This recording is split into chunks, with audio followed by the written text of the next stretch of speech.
5 নং লেকচারে টোটালি সবকিছুই বায়োলজিক্যাল ব্যাপার-স্যাপার। টপিকগুলো খুবই ছোট ছোট টপিক, খুবই কম টপিক। আমি আজকে আগে আপনাদের হচ্ছে এই বইটা, আপনাদের যে বইটা দেওয়া হয়েছে, এই বইটা থেকে হচ্ছে আমি আপনাদের আগে দাগিয়ে দিব। দেন হচ্ছে কিছু এক্সট্রা ব্যাপারও যেগুলো আপনাদের জানতে হবে, সেটা হচ্ছে এই যে নবম দশম শ্রেণীর এই বায়োলজি বই থেকে আমি আপনাদের দাগিয়ে দিব। ঠিক আছে?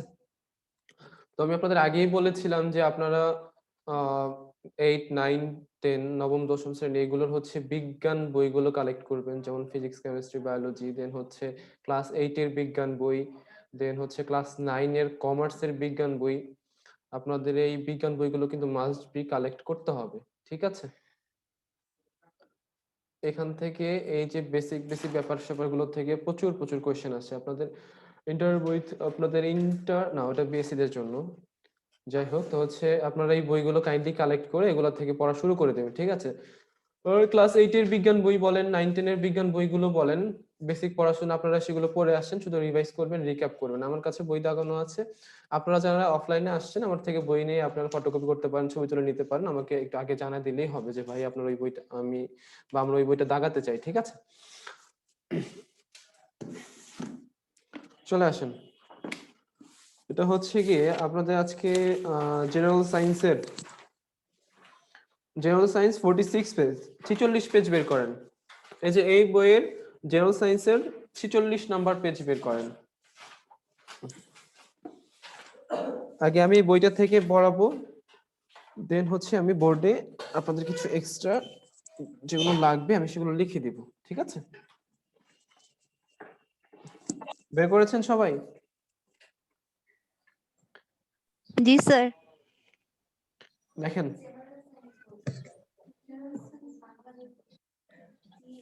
ওকে একটু বের করে দাও। আপনারা লাস্ট অফলাইনে কে কে এসেছিলেন? একজন। আপনাদেরকে অফলাইনে আসতে বলা হয়েছে?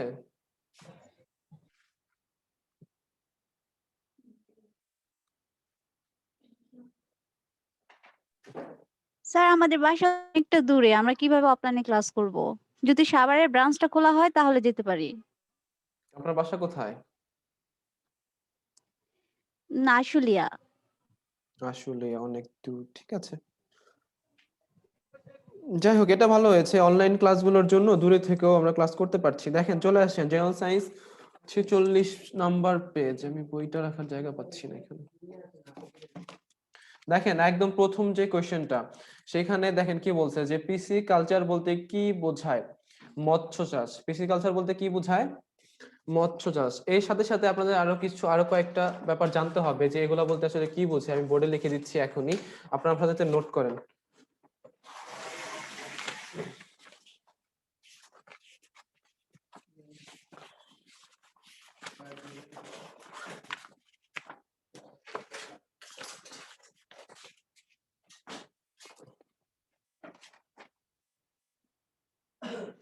আমি বোর্ডে তুলে দিচ্ছি, আপনারা নোট করেন আমার সাথে সাথে। ঠিক আছে?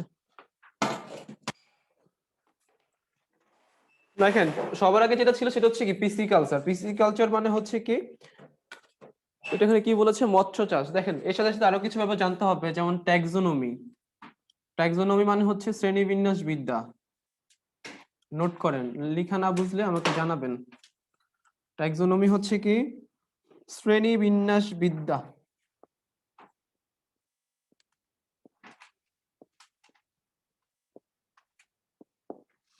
দেন হচ্ছে আরো জানতে হবে হচ্ছে হিস্টোলজি।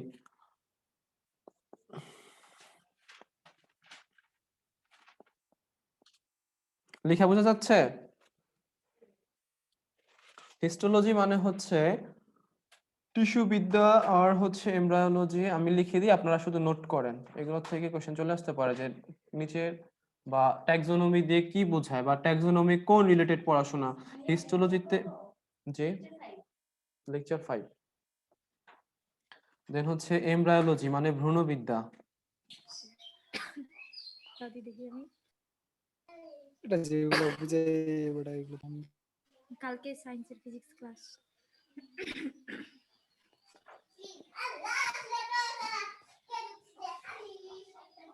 দেখি কোন টিচার আসছে। ওরে ভাইটা করে দেখি আমি দেখি আরে কারে দেখা যায় কাউরে দেখা যায় না। মায়ের কাছে। আসলে আমার কি এতটুকু আমাদের ভিড়িছি সে কবে কোথায় বলেন এখন লিখতেছি কথা বলতেছে।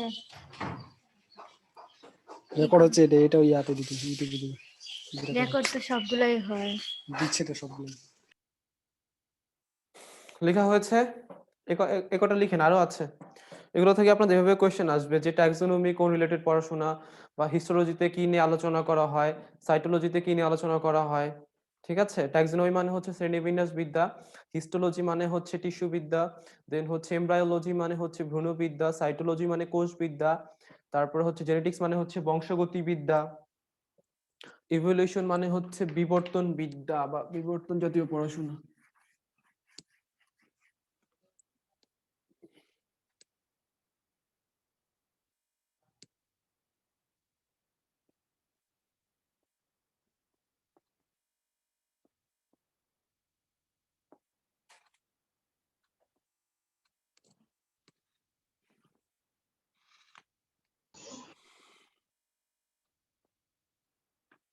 স্যার বিবর্তন পরে কি লিখছেন?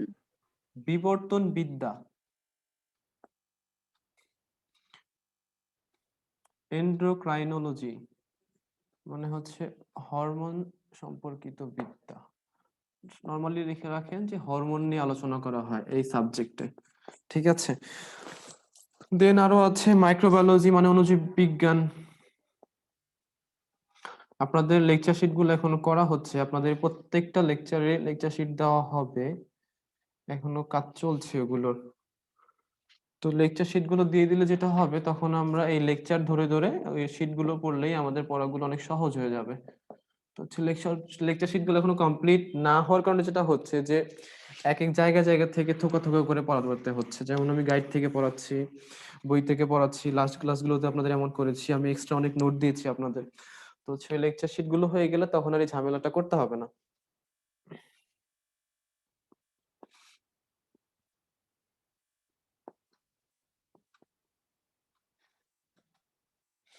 জেনেটিক ইঞ্জিনিয়ারিং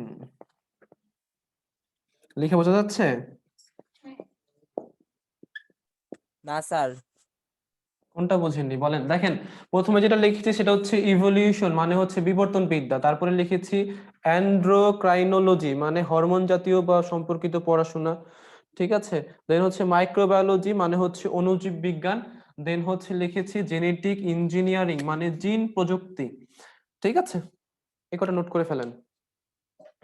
কোশ্চেন কিভাবে আসবে এগুলো থেকে বোঝা গিয়েছে যে বিবর্তন বিদ্যা বা এন্ডোক্রাইনোলজিতে কি সম্পর্কিত পড়াশোনা করা হয়, কি নিয়ে আলোচনা করা হয়, মাইক্রোবায়োলজিতে কি নিয়ে আলোচনা করা হয়। ঠিক আছে, তখন এগুলো অপশনে দিয়ে দিবে, তখন আপনাকে সঠিকটা বাছাই করতে হবে। লেখা হয়েছে এগুলো। স্যার বিবর্তন বিদ্যার পরেরটা কি লিখছেন? লেখাগুলো বোঝা যায় না, ঝাপসা আসতেছে। ইংলিশটা এটা হচ্ছে এইটুকুতে সমস্যা। বিবর্তন বিদ্যা লিখেছি, বিবর্তন বিদ্যা। তার তারপর হচ্ছে নিচেরটা অ্যান্ড্রো, ENDROCRINOLGY,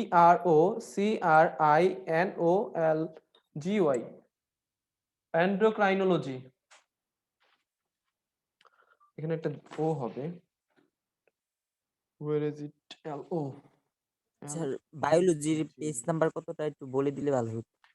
আচ্ছা আচ্ছা, ভালো কথা বলেছেন আপনি। বায়োলজির এটা হচ্ছে 4 আর 5 প্রথম অধ্যায়। আচ্ছা, পেজ নাম্বার বললেই হবে। বায়োলজি বইয়ের 4 আর 5 নং পেজ। এখানে অনেকগুলোই আছে, যেগুলো আপনাদের লাগবে সেগুলো আমি দিয়েছি বায়োলজি বইয়ের। আপনি আপনাদের বারবার বলছি আমি যে বইগুলো কালেক্ট করতে বলেছি আপনারা সেই বইগুলো কালেক্ট করে পড়া শুরু করে দিন। ঠিক আছে, নাহলে কিন্তু চান্স পাওয়া কষ্টকর হয়ে যাবে।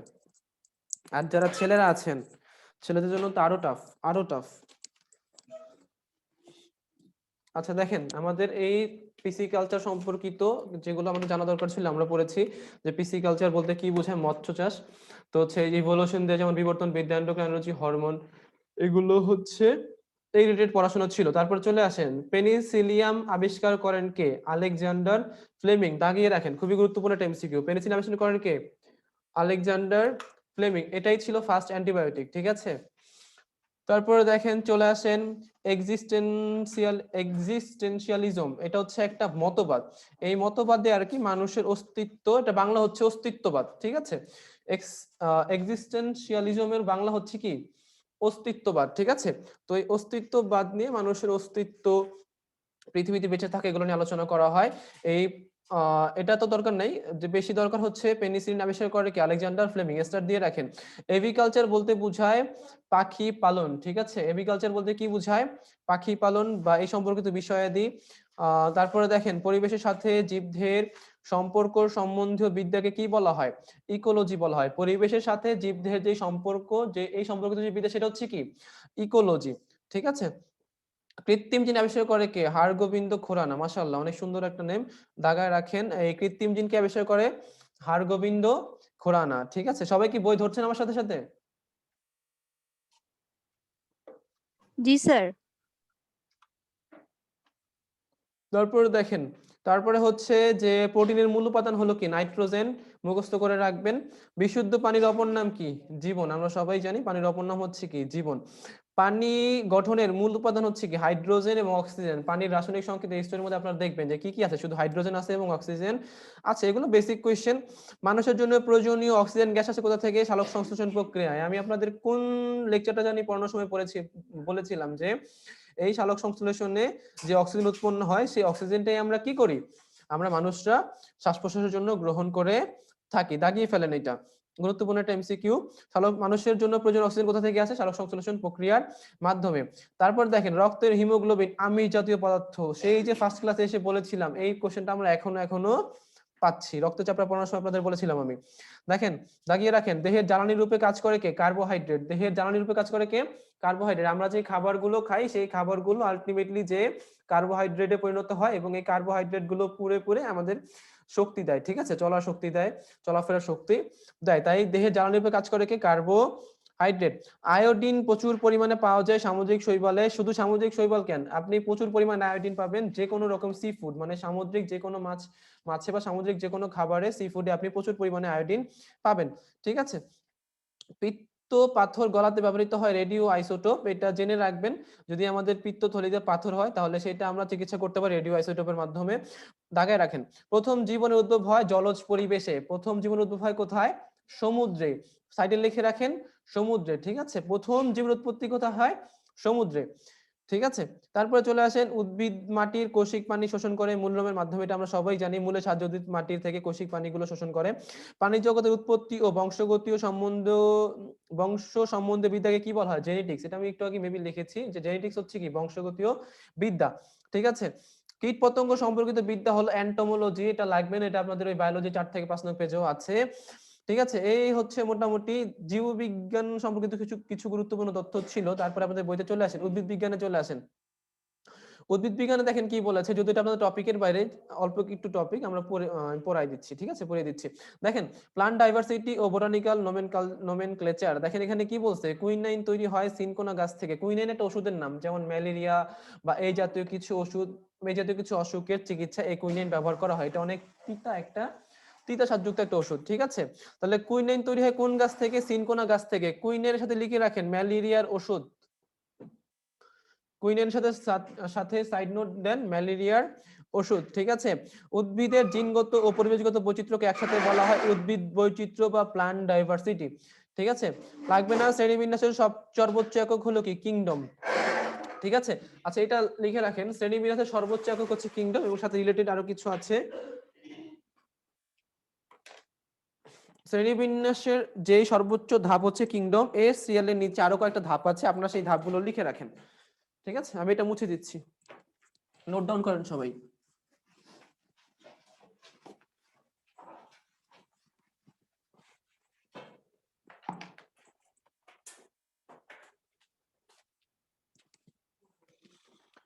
দেখেন, সর্বোচ্চ পর্যায় হচ্ছে কিংডম বা সর্বোচ্চ পর্যায় বা একদম উপরের পর্যায়টা হচ্ছে কি? কিংডম। এটা হচ্ছে রাজ্য। সবার উপরে আছে কিংডম, যার বাংলা হচ্ছে রাজ্য। তারপরে হচ্ছে ফাইলাম, মানে হচ্ছে পর্ব। তারপরে হচ্ছে ক্লাস, মানে হচ্ছে শ্রেণী। তারপরে হচ্ছে অর্ডার, অর্ডার মানে হচ্ছে বর্গ। Kingdom, phylum, class, order, family. তারপরে হচ্ছে ফ্যামিলি, ফ্যামিলি মানে হচ্ছে গোত্র। তারপরে হচ্ছে জেনাস। এগুলো কিন্তু এই সিরিয়ালে, ঠিক আছে, নিচে নিচে যাবে। নিচে যেহেতু আমার জায়গা নেই, তাই আমি ওই পাশে লিখবো এখন। তারপরে হচ্ছে জেনাস মানে হচ্ছে গণ, আর দেন হচ্ছে স্পিসিস।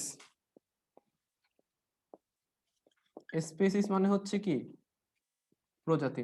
ঠিক আছে, তাহলে দেখেন তো, সর্বোচ্চ ধাপ হচ্ছে কিংডম এবং সর্বনিম্ন ধাপ হচ্ছে কি, প্রজাতি। কোশ্চেনগুলো কিন্তু এভাবে চলে আসবে। ঠিক আছে, তাহলে সর্বোচ্চ শ্রেণীবিন্যাসে সর্বোচ্চ ধাপ কি, কিংডম, আর সর্বনিম্ন ধাপ হচ্ছে কি, প্রজাতি। এখন শ্রেণীবিন্যাসটাকে, শ্রেণীবিন্যাসটা হচ্ছে এই যে আমাদের জীবজগতে কিন্তু অনেক রকম প্রাণী আছে, এত রকম প্রাণীকে আসলে মনে রাখা সম্ভব না। তাই আমরা কি করি, প্রত্যেকটা প্রাণীকে তাদের বৈশিষ্ট্য অনুসারে এই বিভিন্ন ভাবে আমরা ভাগ করে করে মনে রাখি। ঠিক আছে, kingdom, phylum, class, order, family, দেন হচ্ছে জেনাস, তারপর হচ্ছে স্পিসিস। তাহলে সর্বোচ্চ ধাপ হচ্ছে কিংডম এবং সর্বনিম্ন ধাপ হচ্ছে কি, স্পিসিস। এই দুইটা ভালো করে মনে রাখবেন। ঠিক আছে, আর আমরা যে স্যার কোনো জিনাস প্রাণী, অর্থ কি লিখছেন? জেনাস মানে হচ্ছে গণ, এটা হচ্ছে মূর্ধন্য, মূর্ধন্য। ঠিক আছে, গণ। জি। তাহলে সর্বোচ্চ হচ্ছে কিংডম, সর্বনিম্ন হচ্ছে কি, জেনা, সরি স্পিসিস মানে প্রজাতি। তারপর চলে আসেন, কোথায় ছিলাম, ট্যাক্সন। এই যে দেখেন, শ্রেণীবিন্যাসের প্রতিটা এককে কি বলা হয়, ট্যাক্সন। শ্রেণীবিন্যাসের খুবই গুরুত্বপূর্ণ একটা কোশ্চেন, শ্রেণীবিন্যাসের প্রত্যেকটা এককে কি বলা হয়, ট্যাক্সন বলা হয়। আর শ্রেণীবিন্যাস সম্পর্কিত বিদ্যা হচ্ছে কি, ট্যাক্সোনমি। ঠিক আছে, উপরে যে কোশ্চেনটা ছিল শ্রেণীবিন্যাসের সর্বোচ্চ একক কিংডম, এটার সাথে সাইড নোট লিখে রাখেন, সর্বনিম্ন ধাপ হচ্ছে স্পিসিস বা প্রজাতি। ঠিক আছে, সর্বোচ্চ একক বা সর্বোচ্চ ধাপ হচ্ছে কিংডম এবং সর্বনিম্ন হচ্ছে কি, স্পিসিস। সর্বোচ্চ সাথে সর্বনিম্নটাও লিখে রাখেন। নরম কাণ্ড বিশিষ্ট উদ্ভিদকে বলা হয় বিরুৎ বা হার্ব, লাগবে না। মূলা, ফুলকপি, বাঁধাকপি এগুলো হচ্ছে দ্বিবর্ষজীবী, এটা দাগায় রাখেন। মূলা, ফুলকপি, বাঁধাকপি হচ্ছে কি, দ্বিবর্ষজীবী। অপুষ্পক উদ্ভিদের মধ্যে সর্বাপেক্ষা উন্নত হচ্ছে কি, ফার্ন জাতীয় উদ্ভিদ। দেন হচ্ছে সর্পিলাকার ক্লোরোপ্লাস্ট পাওয়া যায় কোথায়, স্পাইরোগেরা নামক শৈবালে। দেখেন, সর্পিলাকার ক্লোরোপ্লাস্ট কোথায় পাওয়া যায়, স্পাইরোগেরা নামক শৈবালে। এখন আপনাদের কোশ্চেন আসতে পারে যে ক্লোরোপ্লাস্ট কি, এটা আমরা একটু পরেই জানবো, যে আসলে ক্লোরোপ্লাস্ট কি সম্পর্কিত কিছু এমসিকিউ আছে, সেগুলো আমরা একটু পরেই জানবো। ঠিক আছে, তাহলে সর্পিলাকার ক্লোরোপ্লাস্ট কোথায় পাওয়া যায়, স্পাইরোগেরা নামক শৈবালে। দেখেন, তারপর কি বলেছে, যৌন মিলন ছাড়াও হ্যাপ্লয়েড যৌনকোষ হতে একটি পূর্ণাঙ্গ উদ্ভিদে পরিণত হওয়াকে কি বলা হয়, পার্থেনোজেনেসিস বা অপুংজন। এটা লাগবে না, এটা খুবই পেছানো একটা পড়া, বায়োলজিতে এটা অনেক ডেসক্রাইব করা আছে, লাগবে না এটা আপনাদের। দেখেন, ব্যাঙের ছাতা বা মাশরুম নামে পরিচিত হচ্ছে কি, অ্যাগারিকাস। এটা দাগিয়ে রাখেন, ব্যাঙের ছাতা বা মাশরুম কি নামে পরিচিত, অ্যাগারিকাস। যেটাকে আমরা হচ্ছে ব্যাঙের ছাতা বলি, মাশরুম বলি, সেটা কি নামে পরিচিত, অ্যাগারিকাস। এটার বৈজ্ঞানিক নেম, এটা সাইডে লিখে রাখেন, সাইন্টিফিক নেম বা বৈজ্ঞানিক নাম। ঠিক আছে, রৌদ্রে জন্মাতে পারে বলে সানফার্ন বলা হয় কাকে, পেট্রিসকে। লাগবে না এটা, অ্যাগারিকাসটা বেশি গুরুত্বপূর্ণ। তারপর চলে আসেন, সাইকাস একটি জীবন্ত জীবাশ্ম, খুবই খুবই গুরুত্বপূর্ণ এটা এমসিকিউ, সাইকাসের পাশে 3 স্টার দিয়ে রাখেন। সাইকাস হচ্ছে কি, একটা জীবন্ত জীবাশ্ম। জীবাশ্ম হচ্ছে কি, জীবাশ্ম হচ্ছে যেগুলো আমরা, দেখা গেছে যে আজ থেকে প্রায় 100 বছর আগে যেসব প্রাণীরা জীবিত ছিল, সেগুলো কিন্তু আমরা এখন ওইগুলোকে জীবিত অবস্থায় পাই না, হয়তো তাদের বোনস পাচ্ছি, হাড্ডি গুড্ডি পাচ্ছি, যেমন ফসিল বলি আমরা। ডাইনোসর আগে এককালে ছিল, বিলিয়ন বিলিয়ন বছর আগে ছিল, এখন আমরা ডাইনোসর কিন্তু পাই না। ডাইনোসর কি পাই, তার দেহে যে হাড্ডি টাড্ডি ছিল সেগুলো পাই, সেগুলো হচ্ছে কি, জীবাশ্ম। তো হচ্ছে এমন কিছু প্রাণী আছে, এমন কিছু উদ্ভিদ আছে, যেগুলো সেই 100 বছর বা বিলিয়ন ট্রিলিয়ন বছর আগে যেমন ছিল, তারা এখনো কি আছে, ঠিক সেম অবস্থায় আছে, তাদের মধ্যে কোনো পরিবর্তন হয়নি, তাদের মধ্যে কোনো বিবর্তন হয়নি। ঠিক সেম ভাবে এরকম একটা উদ্ভিদের নাম হচ্ছে সাইকাস। এবং পাশে লিখে রাখেন, জীবন্ত জীবাশ্ম প্রাণী বা জীব, লিমুলাস বা রাজকাকড়া। ঠিক আছে, এটা তো সাইকাসে যেটা পড়লাম সেটা হচ্ছে কি, উদ্ভিদ। আর যদি প্রাণীর কথা বলা হয়, তাহলে জীবন্ত জীবাশ্ম কোনটি, লিমুলাস বা রাজকাকড়া। ঠিক আছে, লিমুলাস বা বাংলা হচ্ছে রাজ কাকড়া। ঠিক আছে, তাহলে এটা হচ্ছে জীবন্ত জীবাশ্ম প্রাণী আর সাইকাস হচ্ছে জীবন্ত জীবাশ্ম উদ্ভিদ। ঠিক আছে, বোঝা গেছে? তারপরে চলে আসেন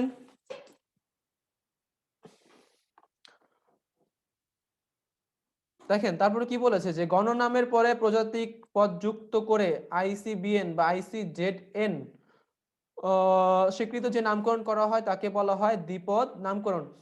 এটা লাগবে না, আপনাদের এই দুইটার ফুল মিনিং আমি একটু পরেই দিচ্ছি, আপনারা আমাকে নক করবেন যে ভাইয়া এই দুইটা ফুল মিনিং দেওয়ার কথা ছিল। ঠিক আছে, একটা হচ্ছে আইসিবিএন আর একটা হচ্ছে কি আইসিজেডএন। আচ্ছা আমি এখনই দিয়ে দিচ্ছি। International council of botanical nomenclature, where is it? দেখেন আইসিবিএন এবং আইসিজেডএন এই দুইটার ফুল মিনিং আপনাদের জানা লাগবে, আমি এটা লিখে দিচ্ছি। ঠিক আছে, নোট করেন সবাই। সাইকাসের পাশে একটা সাইড নোট লিখে রাখেন।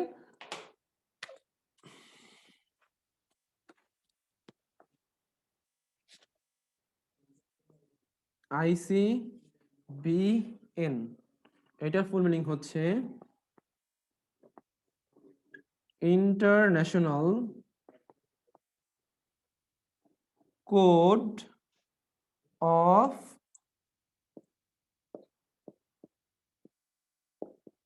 Botanical nomenclature. ঠিক আছে, আর এটা হচ্ছে আইসিজেডএন, এটার ফুল মিনিং হচ্ছে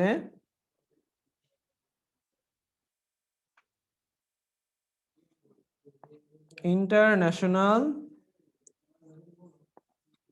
কোড অফ সবকিছুই একই, শুধু এখানে একটু চেঞ্জ হবে, জুলজিক্যাল নোমেনক্লেচার সরি।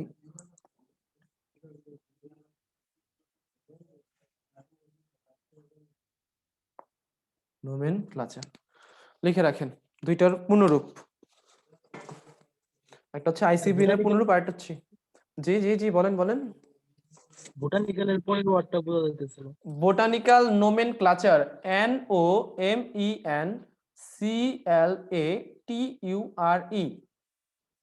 ঠিক আছে, দুইটি একই রকম, শুধু বি এর জায়গায় হবে বোটানিক্যাল এবং জেড এর জায়গায় হবে জুলজিক্যাল।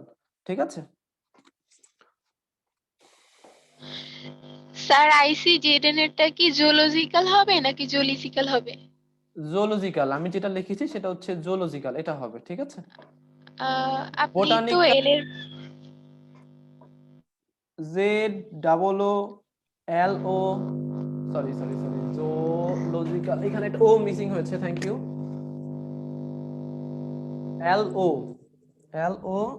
LOGICAL zoological. ঠিক আছে, এটা হচ্ছে আইসিজেডএন এর পূর্ণরূপ।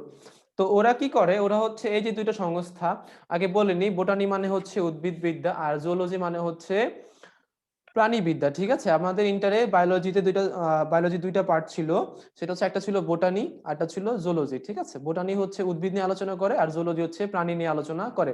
তো হচ্ছে এই দুটো সংস্থা কি করে, এই দুটো সংস্থা হচ্ছে সকল ধরনের প্রাণীর বৈজ্ঞানিক নাম ওরা দিয়ে থাকে। ঠিক আছে, তো সেই বৈজ্ঞানিক নামকেই বলা হয় দ্বিপদ নামকরণ। দ্বিপদ নামকরণের সাইডে আপনারা একটা সাইড নোট লিখে রাখেন, একে বৈজ্ঞানিক নামও বলা হয়।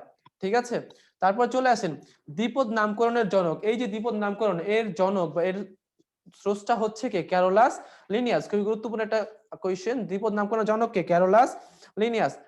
উদ্ভিদের বৃদ্ধি নির্ণয় যন্ত্রের নাম হচ্ছে ক্রেস্কোগ্রাফ, জেনে রাখেন। তারপরে দেখেন এই পাশে আপনাদের কিছু জীবের বৈজ্ঞানিক নাম আছে, গুরুত্বপূর্ণ একটা পড়া।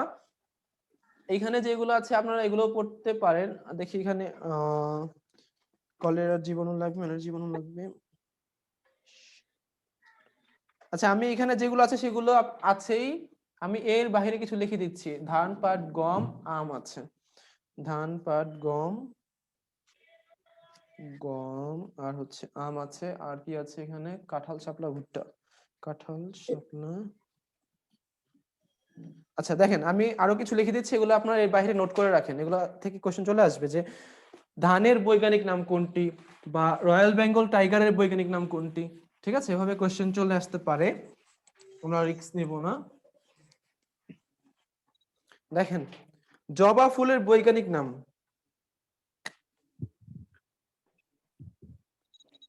জবা ফুলের বৈজ্ঞানিক নাম হচ্ছে বা দ্বিপদ নাম হচ্ছে সরি হিবিস্কাস হবে। লেখা বোঝা যাচ্ছে?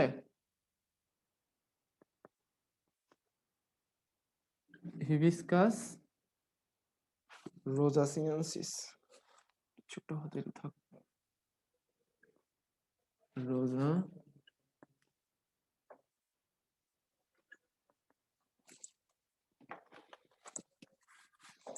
এখানে আলো পড়ে, আমি এটা নিচে লিখছি যেহেতু এখানে আলো পড়ে, ঠিক আছে? রোজা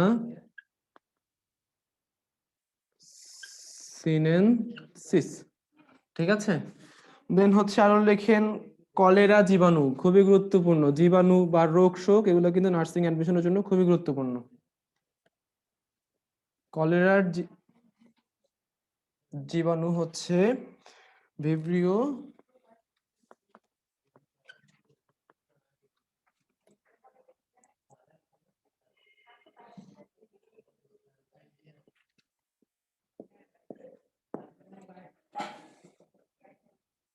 দেন হচ্ছে ম্যালেরিয়ার জীবাণু, লেখা বোঝা যাচ্ছে?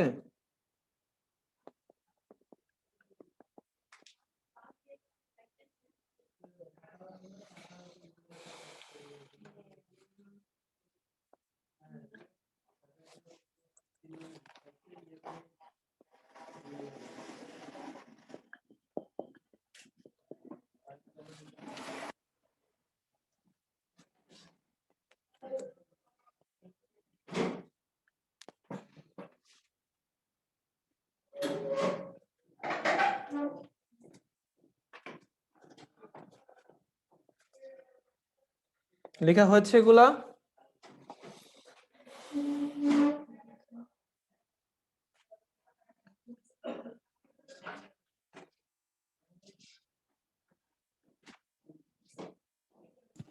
স্যার ইলিশের নিচুটা কি লিখছেন?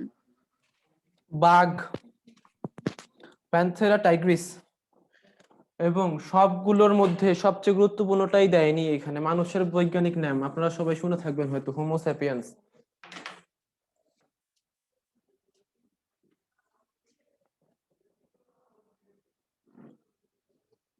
এই হোমো স্যাপিয়েন্স এটা আগে কে কে জানতেন? জানি স্যার। এটা হচ্ছে বায়োলজি 13 নম্বর পেজ বইয়ের, ঠিক আছে? আপনারা হয়তো বলবেন যে ভাই এটা সোজা, এটা সবাই জানে, বা এটা আমরা পড়েছি, পড়া লাগবে না। দেখবেন এই জাতীয় কোশ্চেন গুলো সবার আগে চলে আসে, নার্সিং অ্যাডমিশন হচ্ছে এমন একটা পরীক্ষা, ঠিক আছে? এত বেসিক কোশ্চেন আসবে যে আপনি পারি পারি বলে ওগুলোই ফেলে আসবেন, বুঝা গেছে? তো পড়াশোনা করতে হবে ওইভাবেই। লেখা হয়েছে সবার? তারপরে আমরা মাইক্রোবায়োলজিতে যাব, ওটা ফার্স্ট নোট ডাউন করেন।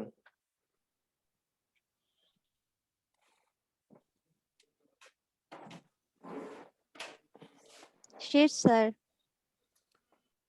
চলে আসেন মাইক্রোবায়োলজিতে, ঠিক আছে? এই যে বইতে যেগুলো আছে এগুলোও পড়বেন, এর মধ্যে সরি এর মধ্যে আমি যেগুলো বোর্ডে লিখে দিলাম এগুলো আপনারা পড়ে ফেলবেন, এবং সবচেয়ে ভালো করে মনে রাখবেন এই যে জীবাণুগুলা, দেন হচ্ছে এই যে জাতীয় প্রাণী হচ্ছে, জাতীয় পশু হচ্ছে কি বাঘ, জাতীয় মাছ কোনটা, ইলিশ মাছ, এগুলো কিন্তু খুবই খুবই গুরুত্বপূর্ণ, ঠিক আছে? আর মানুষেরটা তো চোখ বন্ধ করে মুখস্থ করেই ফেলবেন, হোমো স্যাপিয়েন্স, ঠিক আছে? চলে আসেন মাইক্রোবায়োলজিতে। মাইক্রোবায়োলজিতে কি বলেছে? ছত্রাকের জীবন রহস্য উন্মোচনকারী বিজ্ঞানী ডক্টর মাকসুদুল আলম, উনি বাংলাদেশি বিজ্ঞানী, বাংলাদেশের জন্য অনেক বড় একটা গর্ব এই ব্যাপারটা। উনি কি করেছে? ছত্রাকের জীবন রহস্য উন্মোচন করেছে, দাগিয়ে রাখেন স্টার দিয়ে। জীব ও জ্বরের সেতু বন্ধনকে কি বলা হয়? ভাইরাসকে। একটু শুনে রাখেন, ভাইরাস হচ্ছে এমন একটা ব্যাপার স্যাপার, সে জীবও না, সে কি না, জ্বরও না, সে জীব এবং জ্বরের মধ্যবর্তী একটা সত্তা, বুঝে গিয়েছে? তাই বলা হয় যে জীব ও জ্বরের সেতু বন্ধনই হচ্ছে কি ভাইরাস, ঠিক আছে? দেখেন তারপরে দেখেন দুধকে টক করে কে? ব্যাকটেরিয়া। আপনারা দেখবেন যে দুধ অনেকক্ষণ বাইরে ফেলে রাখলে সেটা কি হয়ে যায়? টক হয়ে যায়, নষ্ট হয়ে যায়। এই কাজ কে করে? ব্যাকটেরিয়া করে, ঠিক আছে? আসামি। তারপর চলে আসেন জলবসন্তি জীবাণুর নাম, এই যে ভার্সিলা না ভেরিসেল্লা, কি সুন্দর নাম। যাই হোক, এই যে জীবাণু জীবাণু জীবাণু বারবার বলতেছি, রোগ শোক জীবাণু কিন্তু অ্যাডমিশনের জন্য খুবই গুরুত্বপূর্ণ। জলবসন্ত জীবাণুর নাম লিখে রাখেন, জলবসন্ত মানে পক্স, চিকেন পক্স। দেখেন তারপর চলে আসেন দই তৈরিতে ব্যবহৃত হয় কোন ব্যাকটেরিয়া? ল্যাক্টোব্যাসিলাস। দই তৈরিতে কোন ব্যাকটেরিয়া ব্যবহার করা হয়? ল্যাক্টোব্যাসিলাস, দাগিয়ে রাখেন, গুরুত্বপূর্ণ এমসিকিউ। জীববিজ্ঞানে যে শাখায় অতি ক্ষুদ্র লাগবে না, মাইক্রোবায়োলজি মানে অণুজীব বিজ্ঞান, একটু পরে রাখবেন। দেখেন, আণুবীক্ষণিক জীবদের মাইক্রোবস নামে অভিহিত করেন ফরাসি সামরিক বাহিনীর সে ডিলট নামক একজন শল্য চিকিৎসক 1878 সালে। এটা লাগবে না, আপনারা শুধু জেনে রাখবেন যে জীবাণুদের কি বলা হয়, মাইক্রোবসও বলা হয়। ঠিক আছে, জীবাণুদের কি বলা হয়, মাইক্রোবস, এই কথাটুকু দাগান। ঠিক আছে, মাইক্রোবস মানে হচ্ছে কি জীবাণু। আমরা জানি যে জার্মস মানে জীবাণু, তারপরে হচ্ছে তোমার মাইক্রোবস মানে হচ্ছে কি জীবাণু। ঠিক আছে, নেটওয়ার্কের জন্য একটু ল্যাগ হতে পারে, নেটওয়ার্ক প্রবলেম মেবি। দেখেন, চলে আসেন, অণুজীব বিজ্ঞানীতে জনক বলা হয় অ্যান্টনি ভন লিওনিন হুককে। ঠিক আছে, জাগিয়ে রাখেন, খুবই গুরুত্বপূর্ণ একটা কোয়েশ্চেন। অণুজীবের জনককে, অণুজীব বিজ্ঞানের জনককে, লিউয়েন হুক। দেখেন, জীবের উৎপত্তি সম্পর্কে সবচেয়ে আধুনিক মতবাদ হলো কে থিওরি অফ কেমিক্যাল ইভলিউশন, শুধু লাগবে না এটা। স্ট্যানলি বি প্রুসিয়ান প্রিয়ন আবিষ্কার করে 1982 সালে। প্রিয়ন হচ্ছে ভাইরাসের একটা রূপ। ঠিক আছে, লাগবে না, জাস্ট লিখে রাখেন প্রিয়ন কি ভাইরাসের আরেকটা রূপ, সাইড নোট লিখে রাখেন যে প্রিয়নটা কি। ঠিক আছে, ভাইরাসের আরেকটা রূপ। ভিরুয়েন্টস হচ্ছে ভাইরাসের এরকম আরেকটা রূপ, যেটা হচ্ছে কি সর্বাপেক্ষা ক্ষুদ্র রোগ সৃষ্টিকারী জীবন্ত সত্তা, যা ভাইরাসের চেয়েও ক্ষুদ্র প্রোটিন আবরণবিহীন এবং কেবল আরএনএ দ্বারা গঠিত। ভিরুয়েন্টস তো দাগাতে পারেন যে এটা হচ্ছে ভিরুয়েন্টসে কি আছে, শুধুমাত্র আরএনএ আছে এবং এটা ভাইরাসের চেয়েও ক্ষুদ্র। এই দুটো কথা দাগান যে ভিরুয়েন্ট কি আপনার ভাইরাসের চেয়েও ক্ষুদ্র এবং হচ্ছে কি আপনার আরএনএ দ্বারা গঠিত। দেখেন, ভাইরাস কিন্তু সবচেয়ে আণুবীক্ষণিক সত্তা। ঠিক আছে, সে ব্যাকটেরিয়ার চেয়েও অনেক অনেক ছোট। আপনি নরমাল অণুবীক্ষণ যন্ত্র দিয়েও কিন্তু ভাইরাসকে খুঁজে পাবেন না। ভাইরাসকে খুঁজতে, ভাইরাসকে দেখতে অনেক হাই পাওয়ারফুল একটা অণুবীক্ষণ যন্ত্র লাগবে, যেটাকে আমরা বলি হচ্ছে ইলেকট্রন অণুবীক্ষণ যন্ত্র বা ইলেকট্রন মাইক্রোস্কোপ। ঠিক আছে, একদম ইলেকট্রন লেভেলে আমরা যেন এগুলোকে দেখতে পারি।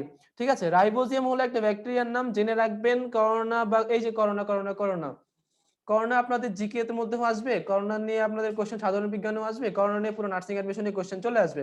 আপনাদের মেবি একটা নোট দেওয়া হয়েছিল করোনা সম্পর্কিত, ওই নোটটা একদম ভালো করে পড়ে ফেলবেন। ঠিক আছে, করোনা একেবারে সাম্প্রতিক একটা ব্যাপার স্যাপার, অনেক অনেক গুরুত্বপূর্ণ একটা টপিক। ঠিক আছে, তারপরে চলে আসেন, আচ্ছা আপনাদের একটা কাজ দিয়ে দিই নেক্সট ক্লাসে, বা আমি তো আপনাদের, আচ্ছা আপনারা এখানে যারা আছেন সবাই কি আপনাদের সেই নার্সিং গ্রুপে আছেন, ডিপ্লোমা মেসেঞ্জার গ্রুপে সবাই আছেন?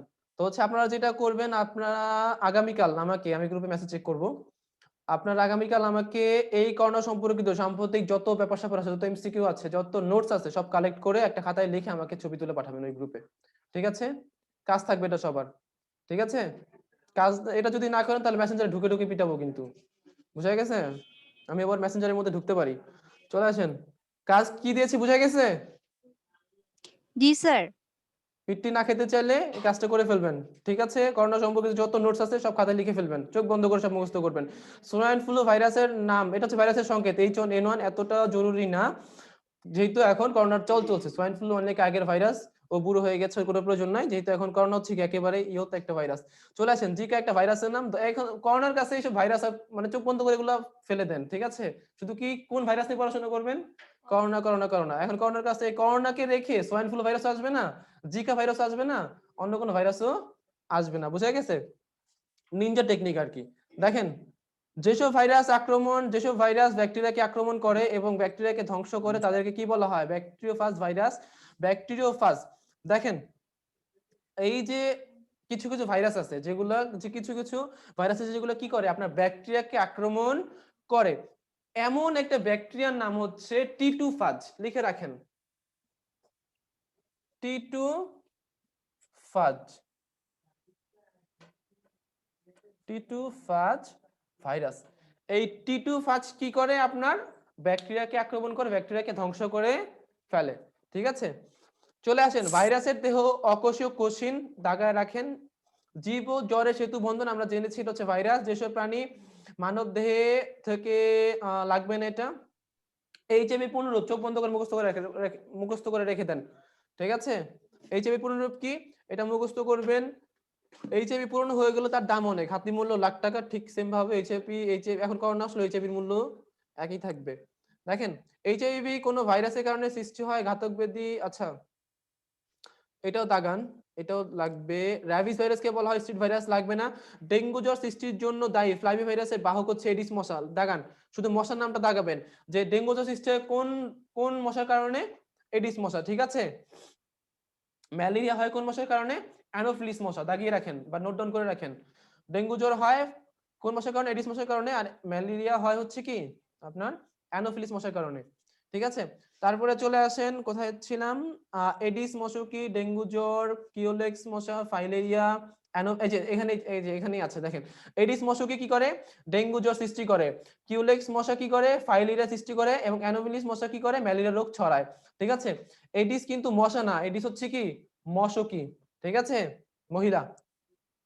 চলে আসেন, কোথায় ছিলাম, সাধারণত লিভার বা যকৃত প্রদাহ কি বলা হয়, হেপাটাইটিস বা জন্ডিস বলা হয়, ঠিক আছে। জন্ডিস আপনাদের পড়েছিলাম যে দেহের মধ্যে রক্তচাপটা পড়ানোর সময় পড়েছিলাম, দেখি কে পারে, দেহের মধ্যে কোন উপাদানের পরিমাণ বেড়ে গেলে জন্ডিস রোগ হওয়ার সম্ভাবনা আছে।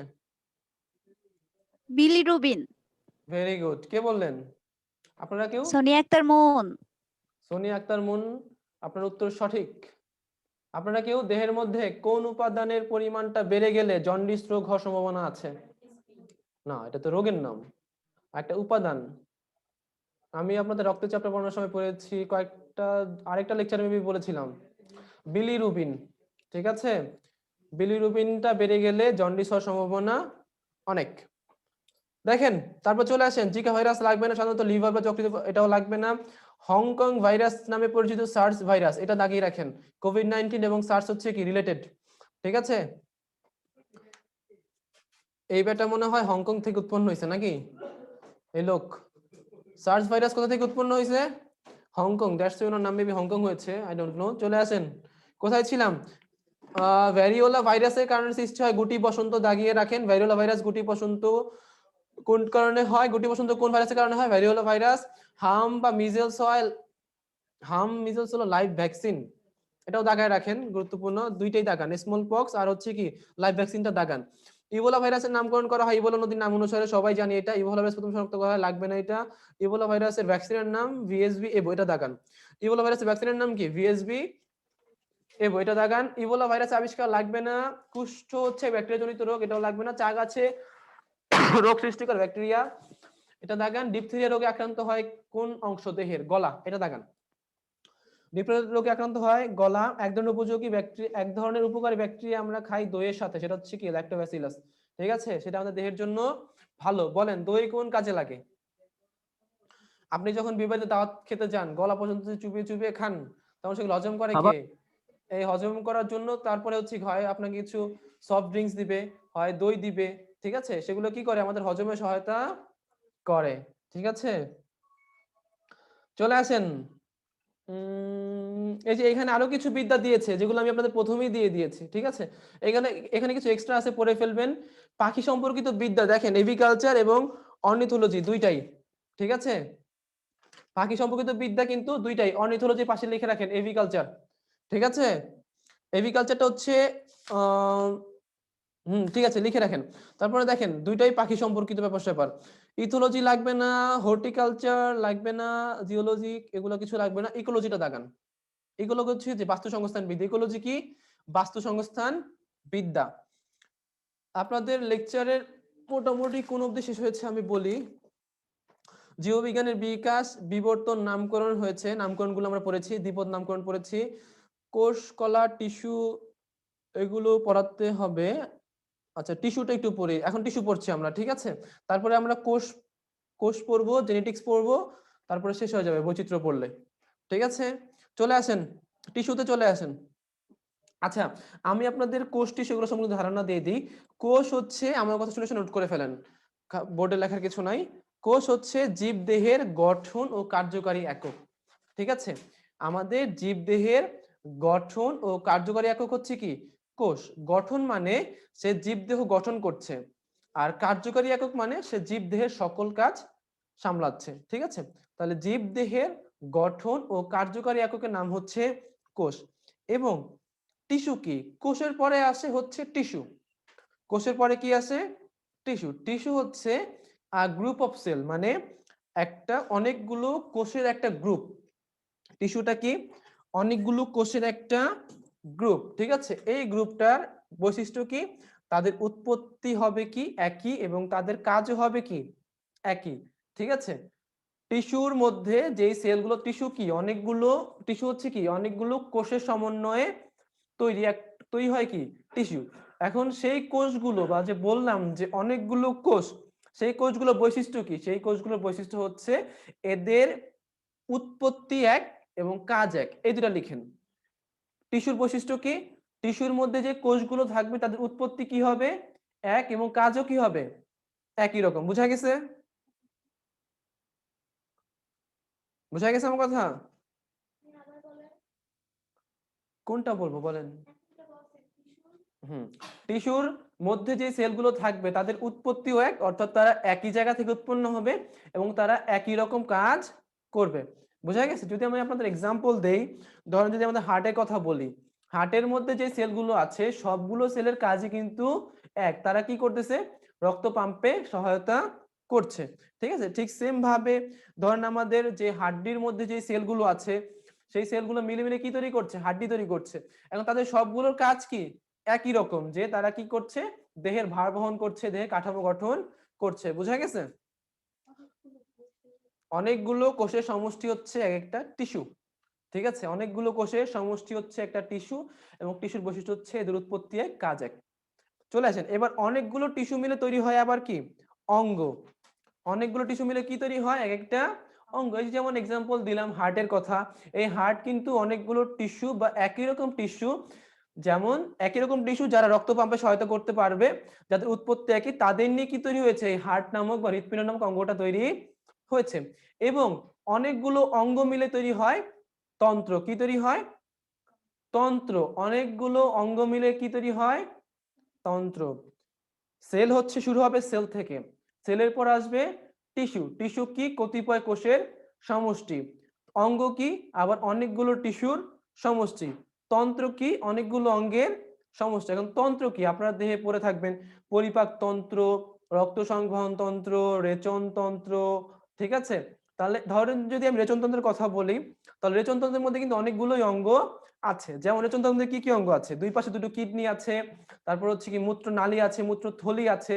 তো এই সবগুলো তন্ত্রই কি কাজ করতেছে? একটাই কাজ করতেছে, সেই কাজটা হচ্ছে কি দেহ থেকে বিপাকীয় বর্জ্যগুলো বের করে দিচ্ছে।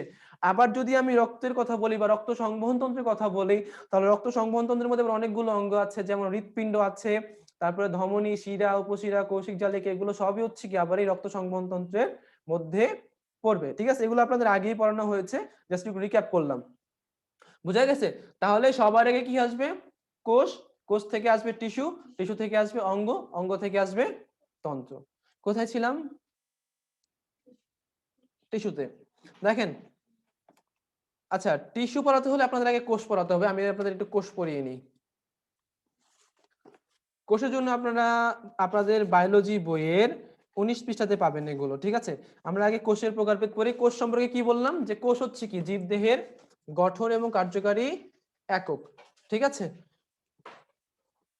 প্রকারভেদ গুলো আমরা নোট ডাউন করব।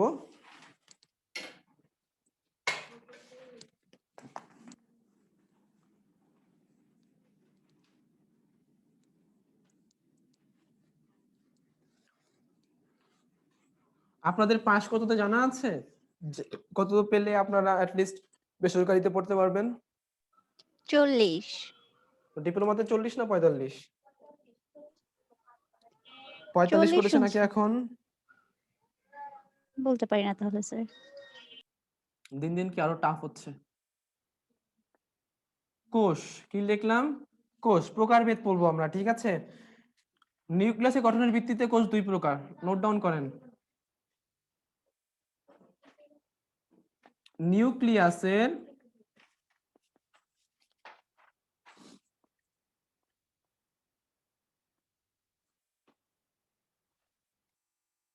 গঠনের ভিত্তিতে কোষ দুই প্রকার। এক হচ্ছে আদি কোষ বা প্রোক্যারিওটস এবং দুই হচ্ছে প্রকৃত কোষ।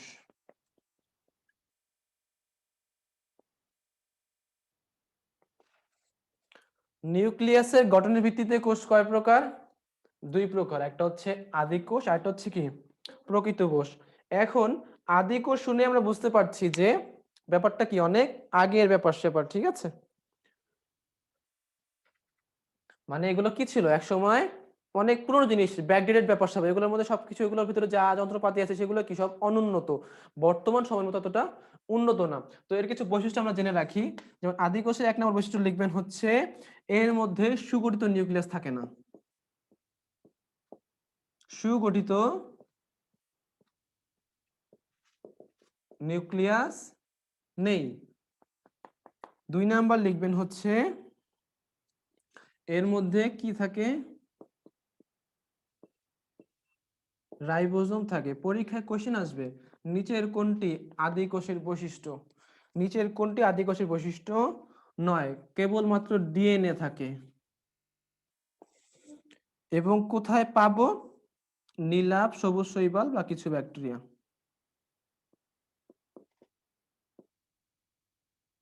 শৈবাল এবং কিছু ব্যাকটেরিয়ার মধ্যে আমরা পাবো।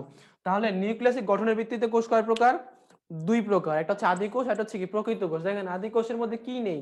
সর্বপ্রথম আদি কোষের মধ্যে হচ্ছে সুগঠিত কোনো নিউক্লিয়াস নেই। দেন হচ্ছে কি এর মধ্যে কি থাকে? রাইবোজোম থাকে। এর মধ্যে শুধুমাত্র ডিএনএ থাকে এবং কি থাকে? নীলাভ, সবুজ শৈবাল এবং ব্যাকটেরিয়াতে আমরা এই আদি কোষ বা এরাই হচ্ছে কি আদিকোষী প্রাণী।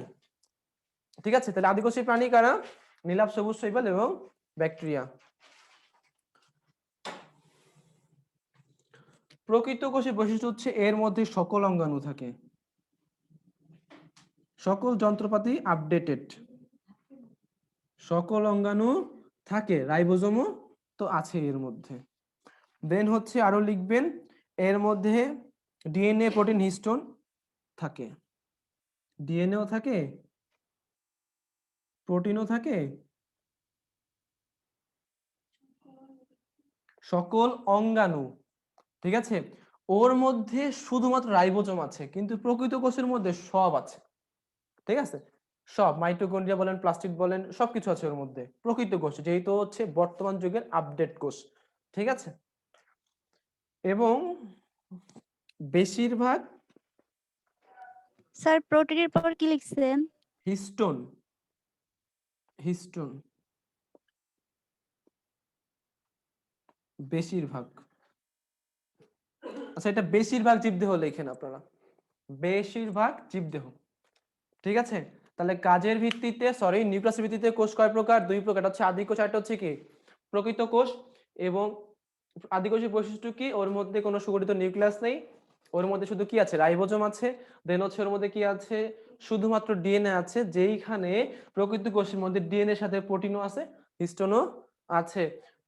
আমরা আদিকোষ কোথায় কোথায় পাবো? শুধুমাত্র নীলাভ, সবুজ শৈবাল এবং ব্যাকটেরিয়ার মধ্যে আমরা আদিকোষ পাবো।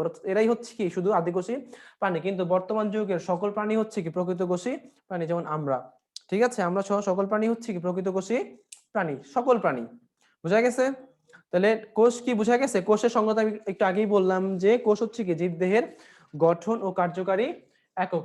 এটা তো গেলো নিউক্লিয়াসের গঠনের ভিত্তিতে। কাজের ভিত্তিতে কোষ আবার দুই প্রকার, একটা হচ্ছে দেহকোষ আর একটা হচ্ছে কি জনন কোষ। সহজ জিনিস, কাজের ভিত্তিতে মানে ওই সেলটা দেহের মধ্যে কি কাজ করছে। কাজের ভিত্তিতে কোষ কয় প্রকার? দুই প্রকার, এক নম্বর হচ্ছে দেহকোষ,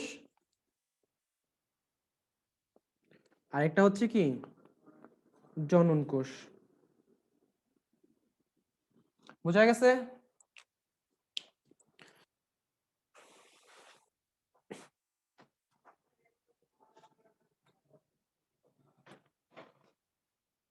বোঝা গেছে? তাহলে দেখেন দেহকোষ শুনে আমরা বুঝতে পারছি কাজের ভিত্তিতে। কাজের ভিত্তিতে কয় প্রকার? দুই প্রকার, একটা হচ্ছে দেহকোষ, একটা হচ্ছে কি জনন কোষ। এখন দেহকোষ কি? সে দেহ গঠন করে, ওর কাজ হচ্ছে এটা কি, ও কি করে? দেহ গঠন করে। আমাদের দেহের মধ্যে তো যত রকম ইন্টারনাল অর্গানস আছে, যত রকম এই যে হাড্ডি বলেন, বোনস বলেন, যাই বলেন, সবই গঠন করে কে? এই দেহকোষ গঠন করে। আর জননকোষ শুধুমাত্র বংশবৃদ্ধিতে সহায়তা করে। জননকোষ দুই প্রকার, একটা হচ্ছে পুংজনন কোষ, আরেকটা হচ্ছে কি স্ত্রী জনন কোষ, একটা হচ্ছে পুংজনন কোষ, একটা হচ্ছে কি স্ত্রী জনন কোষ। এই পুংজনন কোষ আসবে মা বাবা থেকে এবং স্ত্রী জনন কোষ আসবে কার থেকে? মা থেকে। দুইটা মিলে উৎপন্ন করবে জাইগট। কি উৎপন্ন করবে? জাইগট। ঠিক আছে, এটাই হচ্ছে আমাদের জীবনের শুরু। আমরা আমাদের জীবনের শুরুর পর্যায়ে জাইগোট ছিলাম। বাবা থেকে একটা সেল এসেছে, মা থেকে একটা সেল এসেছে, দুইটা সেল বা দুইটা কোষ মিলে কি তৈরি করেছে? জাইগোট। এবং জাইগোটটাই পরবর্তীতে বিভাজিত হতে হতে হতে হতে এই যে আজকে আমরা এত বড় মানুষ হিসেবে তৈরি হয়েছি। বুঝা গেছে? তাহলে কাজের ভিত্তিতে কোষ কয় প্রকার? দুই প্রকার। একটা হচ্ছে কি দেহকোষ, একটা হচ্ছে কি জনন কোষ। দেহকোষের কাজ দেহ গঠন করবে, দেহের ভিতরে যত রকম অঙ্গ আছে যা যা আছে সব সেই গঠন করে। আর জননকোষের কাজ হচ্ছে কি বংশবৃদ্ধি করে। ঠিক আছে, জননকোষ কয় প্রকার? আবার দুই প্রকার। একটা হচ্ছে পুংজনন কোষ, একটা হচ্ছে স্ত্রী জনন কোষ। এদেরকে গ্যামেটও বলা হয়। তখন আমরা যদি ইংলিশে বলি তখন আমরা বলি হচ্ছে যে মেল গ্যামেট, ফিমেল গ্যামেট। ঠিক আছে, বোঝা গিয়েছে? এই হচ্ছে কোষ সম্পর্কিত আর কিছু পড়াশোনা। এইবার আসেন, শুধু কোষ তো কোষের মধ্যেই শেষ না, কোষের মধ্যে যে যন্ত্রপাতি আছে যেগুলো বললাম এখন আমাদের সেগুলো সম্পর্কে পড়াশোনা করতে হবে, একটু নোট ডাউন করতে হবে। সবাই আমার সাথে লেখা শুরু করেন আল্লাহর নাম নিয়ে।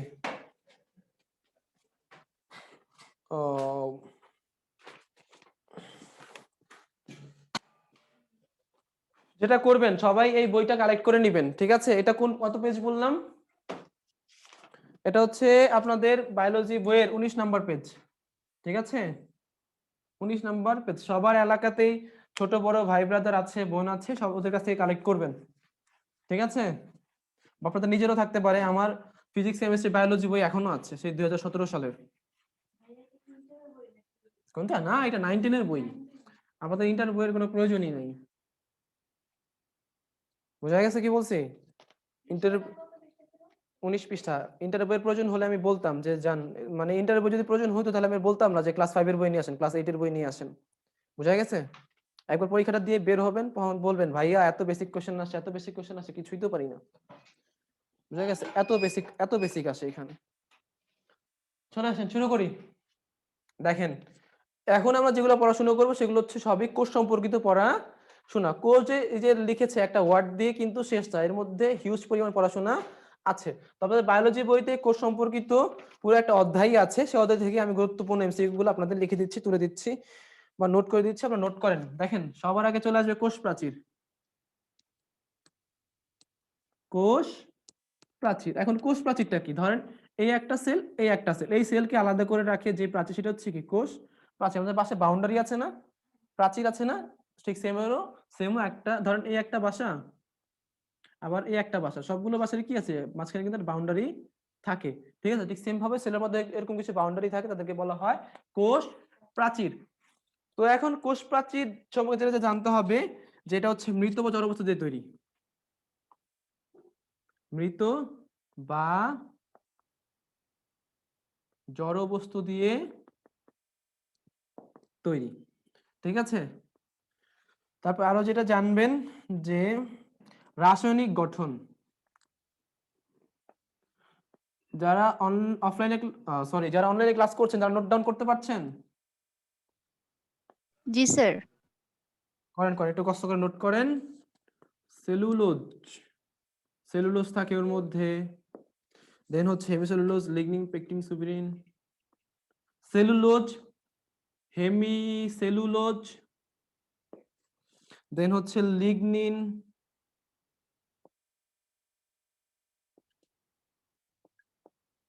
Pectin, suberin. ঠিক আছে, এগুলো সব হচ্ছে রাসায়নিক গঠন। সবচেয়ে গুরুত্বপূর্ণ কোশ্চেন, ছত্রাকের কোষ প্রাচীর তৈরি কাইটিন দিয়ে। ছত্রাকের কোষ প্রাচীর তৈরি, আপনাদের ক্লাস আমি 1:30টায় শুরু করেছি না? কাইটিন দিয়ে, কাইটিনটা মনে রাখবেন। ছত্রাকের কোষ প্রাচীর কি দিয়ে তৈরি? কাইটিন। এবং ব্যাকটেরিয়া কোষ প্রাচীর লাগবে না। এবার হচ্ছে কোষ প্রাচীরের কাজ। ঠিক আছে, ওর কাজ হচ্ছে গিয়ে, আমি আর যেতে পারবো, ওর কাজ লিগনিন, লিগনিন, পেকটিন, সুবেরিন। ও হচ্ছে কোষকে দৃঢ়তা প্রদান করে। কাজগুলো বরাবরই খুবই গুরুত্বপূর্ণ। না, কোষ প্রাচীরের কাজ, ছত্রাকের কোষ প্রাচীর কাইটিন দিয়ে তৈরি। ঠিক আছে, আমরা পড়ছি কোষ প্রাচীর। কোষকে দৃঢ়তা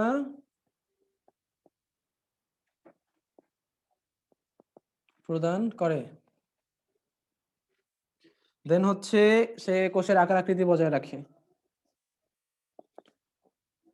কোষ প্রাচীরের কাজ কোষকে দৃঢ়তা প্রদান করে, কোষের আকার আকৃতি। কার ফোন বাজে? তোমার ফোনের রিংটোন আমার ফোনের রিংটোন দেখে একই সেম। তুমি আমাকে ডস খাওয়াইলা। আকার আকৃতি বজায় রাখে। কালকে রিংটোন চেঞ্জ করে আসবা, না থাক দরকার নেই। হ্যাঁ তাই তো, তাহলে কালকে করে আইসো, যেদিন আসবো সেদিন আর করা লাগবে না। এনিওয়ে, যেখানে ছিলাম এই করে লিখেছেন কোষ প্রাচীর। জি স্যার। কোষ প্রাচীরের কাজগুলো পড়বেন ভালো করে, এবং ছত্রাকের কোষ প্রাচীর কাটিং দিয়ে তৈরি এটা দেখাবেন। আর হচ্ছে রাসায়নিক গঠনে সেলুলোজ, হেমিসেলুলোজ, এই দুটো মার্ক করেন, এই দুটো বেশি গুরুত্বপূর্ণ, সেলুলোজ এবং হেমিসেলুলোজ। আর মৃত বা জড় বস্তু এটা এমনি মনে রাখবেন, ঠিক আছে। চলে আসেন প্রোটোপ্লাজম, বাংলা কথা আমার সাথে সাথে লেখেন প্রোটোপ্লাজম। প্রোটোপ্লাজম, প্রোটোপ্লাজম সংজ্ঞাটা লিখবেন, বা এটা কি সেটা লিখবেন, যে কোষের ভেতরে যে অর্ধস্বচ্ছ, কোষের ভেতর যে অর্ধস্বচ্ছ থকথকে জেলির মতো বস্তু থাকে তাকে বলা হয় প্রোটোপ্লাজম। কোষের ভেতরে অর্ধস্বচ্ছ থকথকে থকথকে জেলির মতো বস্তু থাকে তাকেই বলা হয় প্রোটোপ্লাজম। এগুলো সবই কোষ সম্পর্কিত পড়াশোনা, ঠিক আছে। কোষ শুধু কোষের সংজ্ঞাতেই শেষ নয়, ঠিক আছে। তাহলে কোষের ভেতরে যে অর্ধস্বচ্ছ থকথকে জেলির মতো বস্তু থাকে তাদেরকে কি বলা হয়? প্রোটোপ্লাজম বলা হয়, ঠিক আছে। আর লাগবে না। চলে আসেন কোষ ঝিল্লি।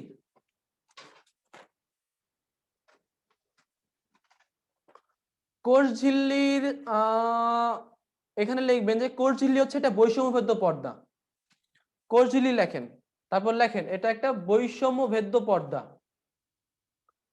বৈষম্য ভেদ্য পর্দা।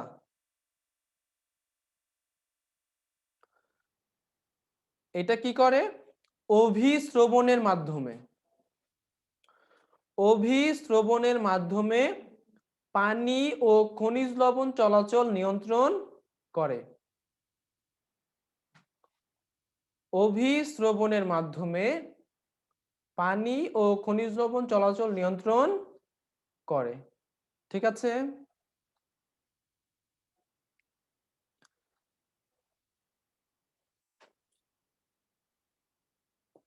চলে আসেন মাইটোকন্ড্রিয়া, খুবই গুরুত্বপূর্ণ একটা পড়া। মানে মাইটোকন্ড্রিয়া থেকে একটা কোশ্চেন বরাবরই আসে, সেটা হচ্ছে সবচেয়ে গুরুত্বপূর্ণ, ঠিক আছে। লিখেন মাইটোকন্ড্রিয়া।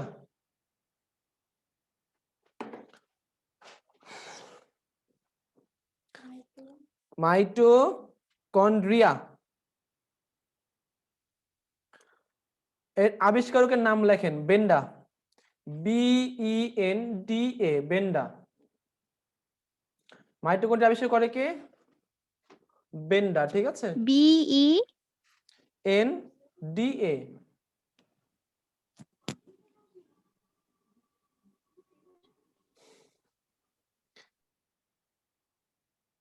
তারপরে লেখেন এর কাজ, জীবের শ্বসন কার্যে সাহায্য করা মাইটোকন্ড্রিয়ার প্রধান কাজ। জীবের শ্বসন কার্যে সাহায্য করা মাইটোকন্ড্রিয়ার প্রধান কাজ, সাহায্য করা। এরপরে 3 স্টার বা এর চেয়ে বেশি পারলে তাও দিয়ে লিখে রাখেন যে কোষের পাওয়ার হাউস বা শক্তি ঘর, কোষের পাওয়ার হাউস বা শক্তি ঘর বলা হয় হচ্ছে গিয়ে মাইটোকন্ড্রিয়াকে। বুঝা গেছে কি বলেছি? পাওয়ার হাউস বা শক্তি ঘর।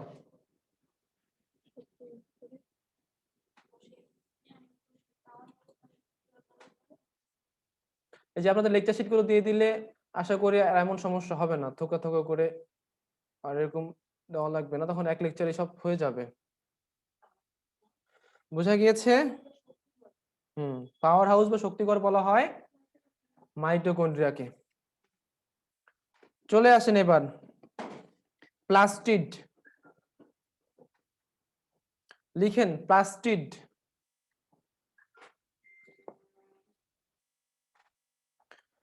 প্লাস্টিডের জন্য লিখবেন যে প্লাস্টিডের প্রধান কাজ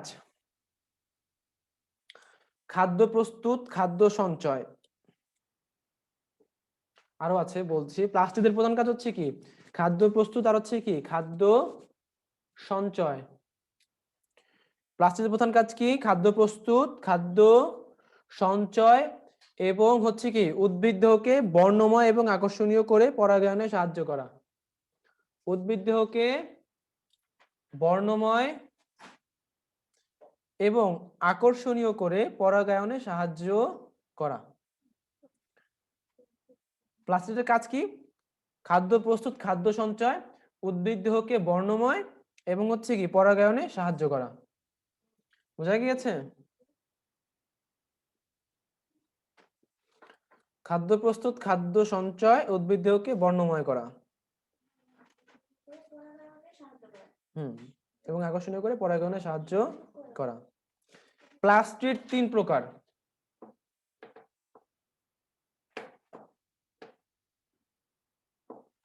ক্লোরোপ্লাস্ট, ক্রোমোপ্লাস্ট, লিউকোপ্লাস্ট।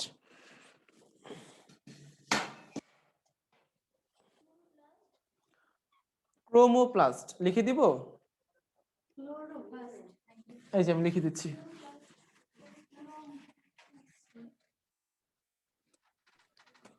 ক্রোমোপ্লাস্টের পরে কি স্যার? এই যে লিখে দিচ্ছি। এক হচ্ছে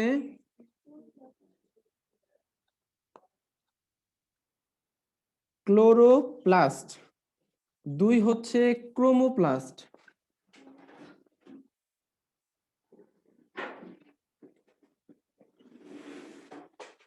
এবং 3 হচ্ছে লিউকোপ্লাস্ট।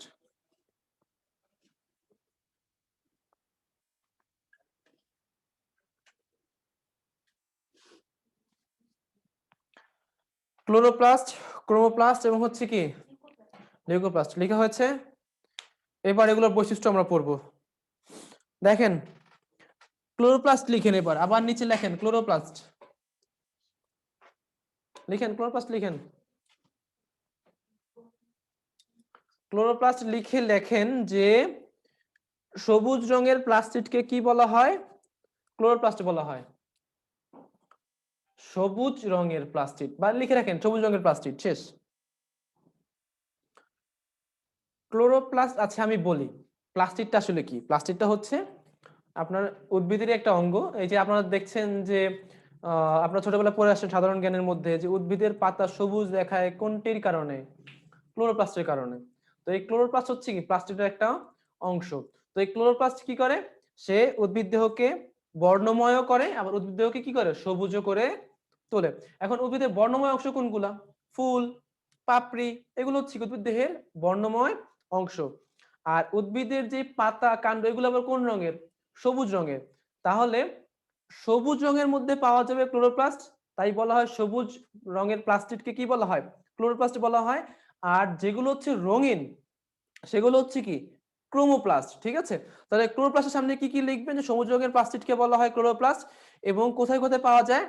পাতা, কচি কাণ্ড এবং উদ্ভিদের সবুজ অংশ। ক্লোরোপ্লাস্ট কোথায় কোথায় পাওয়া যায়? পাতা, কচি কাণ্ড এবং উদ্ভিদের সবুজ অংশ। ঠিক আছে, তারপর লিখবেন ক্রোমোপ্লাস্ট। এগুলো হচ্ছে কি রঙিন, ঠিক আছে, এগুলো কি রঙিন প্লাস্টিড। ক্রোমোপ্লাস্ট কি রঙিন প্লাস্টিড, আর ক্লোরোপ্লাস্ট হচ্ছে সবুজ রঙের প্লাস্টিড। ক্রোমোপ্লাস্ট হচ্ছে রঙিন প্লাস্টিড।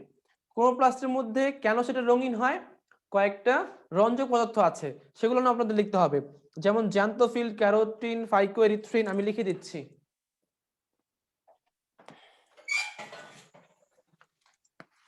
কোথায় পাবো এগুলো আমরা? এগুলো আমরা পাবো ক্রোমোপ্লাস্টে, যেহেতু এটা হচ্ছে রঙিন। কি কি পাবো? জ্যান্থোফিল,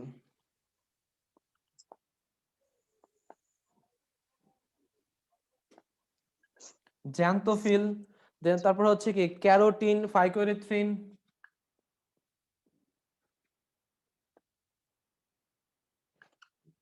ক্যারোটিন, ফাইকো এরিথ্রিন, দেন হচ্ছে ফাইকোসায়ানিন, আর লাগবে না। এই তিনটা হচ্ছে রঞ্জক পদার্থ। রঞ্জক মানে কি রঙিন পদার্থ, আর এই রঞ্জক পদার্থের জন্য এই ক্রোমোপ্লাস্ট গুলো হয় রঙিন। বুঝা গিয়েছে? স্যার শেষেরটা কি লিখছেন? ফাইকো ফাইকো এরিথ্রিন, এরিথ্রিন, বুঝা গিয়েছে? জি স্যার। দেখেন কোথায় কোথায় পাবো এগুলোতে, এগুলো পাবো হচ্ছে আমরা রঙিন ফুল, তারপর হচ্ছে কি পাপড়ি, তারপর হচ্ছে কি গাজরের মূল। গাজর কিন্তু দেখছেন গাজরের রংটা কিন্তু একটু রঙিন, ঠিক আছে, গাজরের মূল এগুলো আমরা পাবো। গাজর কিন্তু নিজেই মূল, সে কি নিজে একটা শিকড়, ঠিক আছে, বুঝা গিয়েছে? তাহলে গাজরের মূলে আমরা এগুলো পাবো। ও আচ্ছা, ক্লোরোপ্লাস্টের মধ্যে একটা গুরুত্বপূর্ণ একটা ইয়ে লেখেন, নোট লেখেন, যে ক্যারোটিনয়েড নামক রঞ্জক থাকে ক্লোরোপ্লাস্টে। ক্লোরোপ্লাস্টে, ক্রোমোতে না। ক্যারোটিনয়েড নামক রঞ্জক থাকে, এর জন্যই পাতা সবুজ হয়, ঠিক আছে। ক্লোরোপ্লাস্টে কি থাকে? ক্যারোটিনয়েড নামক রঞ্জক থাকে, যার জন্য পুরো ক্লোরোপ্লাস্টের রং হয় কি সবুজ। তাহলে আমরা সবুজও পেলাম, আমরা বর্ণময় অংশও পেলাম। এবার বাকি আছে শুধু লিউকোপ্লাস্ট। কোনটা? ক্যারোটিনয়েড, এর জন্য হচ্ছে কি ওই ক্লোরোপ্লাস্টের রং কি হয় সবুজ হয়। আর ক্লোরোপ্লাস্টের রং সবুজ হওয়া মানে কি উদ্ভিদের পাতা, গাছের কাণ্ড, এগুলো সবুজ হওয়া। বুঝা গিয়েছে? তারপর দেখেন লিউকোপ্লাস্ট। লিউকোপ্লাস্ট হচ্ছে কি উদ্ভিদের বর্ণহীন অংশে থাকে। এবার আপনারা আমাকে বলেন যে ভাইয়া উদ্ভিদের বর্ণহীন অংশ কোনগুলো, বা আপনারা আমাকে বলেন, উত্তরটা বলেন আমাকে, উদ্ভিদের বর্ণহীন অংশের কয়েকটা নাম বলেন। এনিওয়ান? উদ্ভিদের বর্ণহীন অংশ, ডালপালা। ডালপালার রং আছে, হয় সবুজ কালার নয় মাটি কালার, রং তো আছে। শেকড়, বর্ণহীন অংশ হচ্ছে কি শেকড়। শেকড়ের রং দেখছেন কখনো? পুরো সাদা কালার, বা ওর কোনো বর্ণ নেই। গুড, বোঝা গিয়েছে? তাহলে এই লিউকোপ্লাস্ট হচ্ছে কি বর্ণহীন, ওর মধ্যে কোনো রঞ্জক থাকে না। কোথায় পাবো? এই যে মূল, তারপর হচ্ছে কি ভ্রূণ বা জননকোষে পাবো, ঠিক আছে। লিখে রাখেন কই কই পাবো। মূলে পাবো, ভ্রূণে পাবো, দেন হচ্ছে কি জননকোষে পাবো। বুঝা গিয়েছে? এবার দেখেন ক্রোমোপ্লাস্টের কাজ হচ্ছে কি পরাগায়নে সাহায্য করে, এদের প্রধান কাজ। ক্রোমোপ্লাস্টের কাজ কি পরাগায়নে সাহায্য করে, অর্থাৎ কি ওই যে রঙিন ফুল দেখে, রঙিন পাপড়ি দেখে আপনার হচ্ছে কি মৌমাছি বা এই জাতীয় কীটপতঙ্গগুলো আকর্ষিত হয়ে ওরা পরাগায়নে সাহায্য করে। আর লিউকোপ্লাস্ট কি করে? লিউকোপ্লাস্ট শুধুমাত্র খাদ্য সঞ্চয় করে, অর্থাৎ মূলগুলো কি করে খাদ্য সঞ্চয় করে সারা দেহে সাপ্লাই দেয়, ঠিক আছে। তারপরে লিখেন গলজি বস্তু, আরেকটা পড়া প্লাস্টিক শেষ। কি লিখবেন? গলজি বস্তু, খুবই গুরুত্বপূর্ণ একটা এমসিকিউ দিব এখন। সেটা হচ্ছে কি গলজি বস্তুকে বলা হয় কোষের ট্রাফিক পুলিশ। কি বলা হয়? কোষের ট্রাফিক পুলিশ। গলজি বস্তুকে বলা হয় কোষের ট্রাফিক পুলিশ। সরি, গলজি বস্তুকে কি বলা হয়? কোষের ট্রাফিক পুলিশ, ঠিক আছে।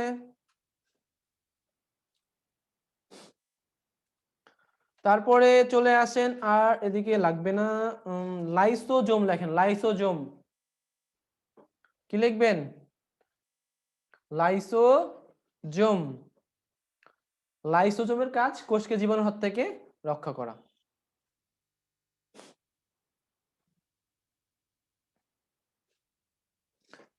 যারা অনলাইনে ক্লাস করছেন একটু রেসপন্স করবেন কাইন্ডলি। আছেন তো সবাই নাকি নাকি ঘুমাচ্ছেন? আছি স্যার। স্যার ঘুম আসলে আমাকে বলবেন, ঠিক আছে? আমি বালিশ নিয়ে আসবো। ছেলেরা কে কে ক্লাস করছেন এখানে? স্যার আমি আছি। কে আপনি? সঞ্জয় চৌধুরী। সঞ্জয় চৌধুরী। কোথা থেকে ক্লাস করছেন আপনি? টাঙ্গাইল। কোথা থেকে? টাঙ্গাইল। টাঙ্গাইল। জি। গতবার আমাদের সাথে আমার টাঙ্গাইল একটা ফ্রেন্ড ছিল, ও হচ্ছে টাঙ্গাইল থেকেই ছিল। এই যে শুনুন সঞ্জয় সাহেব, ও,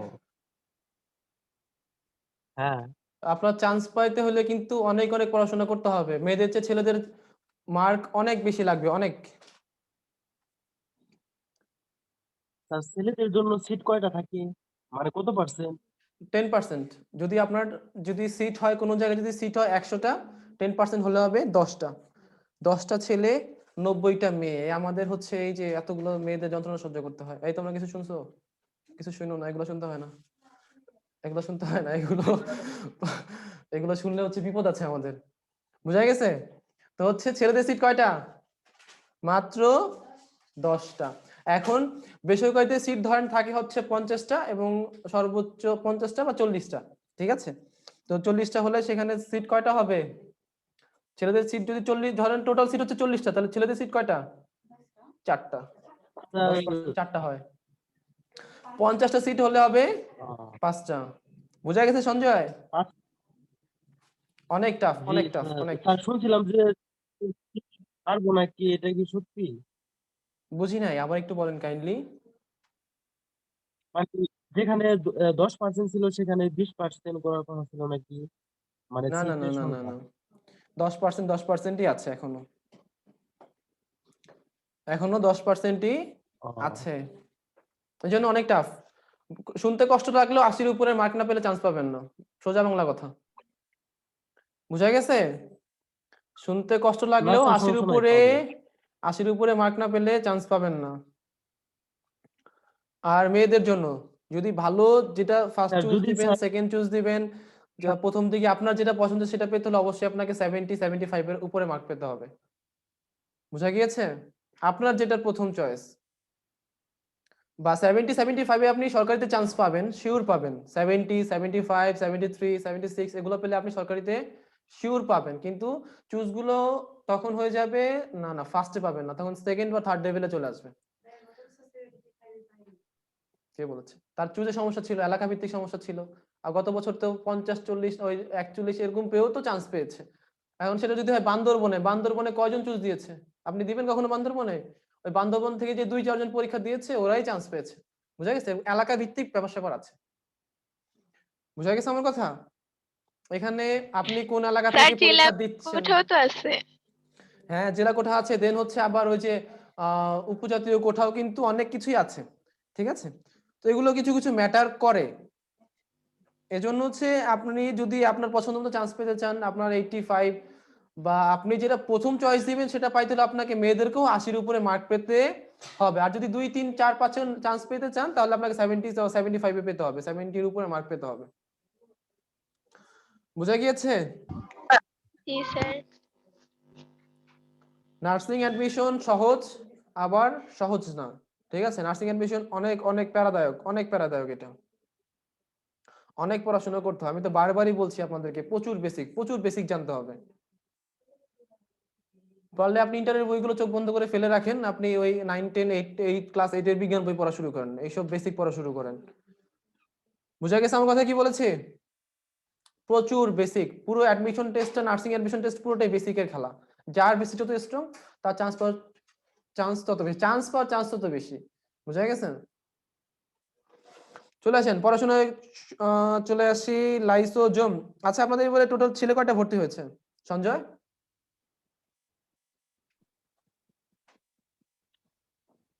আপনি জানেন? না স্যার। কারোর সাথে যোগাযোগ হয় আপনার?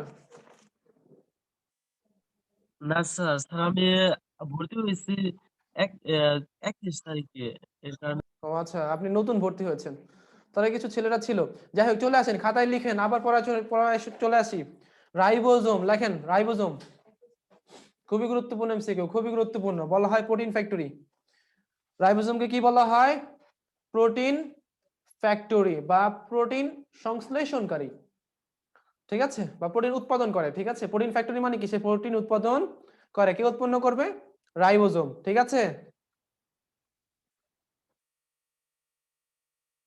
বুঝা গিয়েছে? তারপর লিখেন নিউক্লিয়াস।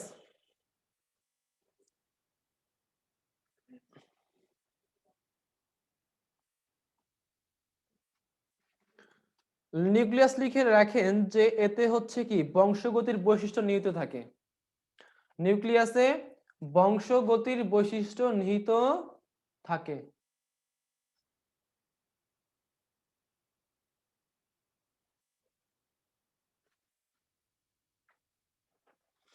বলেন কোন কোষে নিউক্লিয়াস থাকে না? আমি পড়িয়েছি। কোন কোষে নিউক্লিয়াস থাকে না? অফলাইন অনলাইন দুই জায়গায় দুই পার্টি বলেন যে কোন কোষে নিউক্লিয়াস থাকে না? পড়িয়েছিলাম রক্তের চ্যাপ্টারে।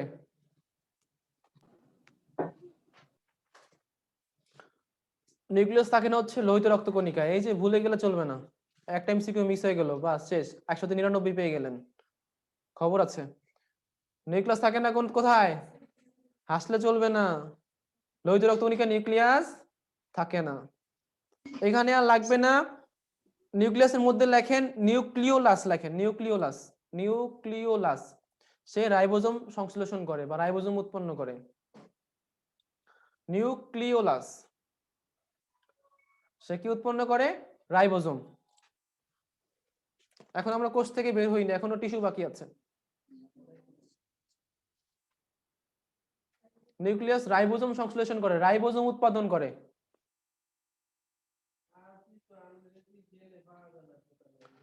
কি উৎপন্ন করে? রাইবোজোম।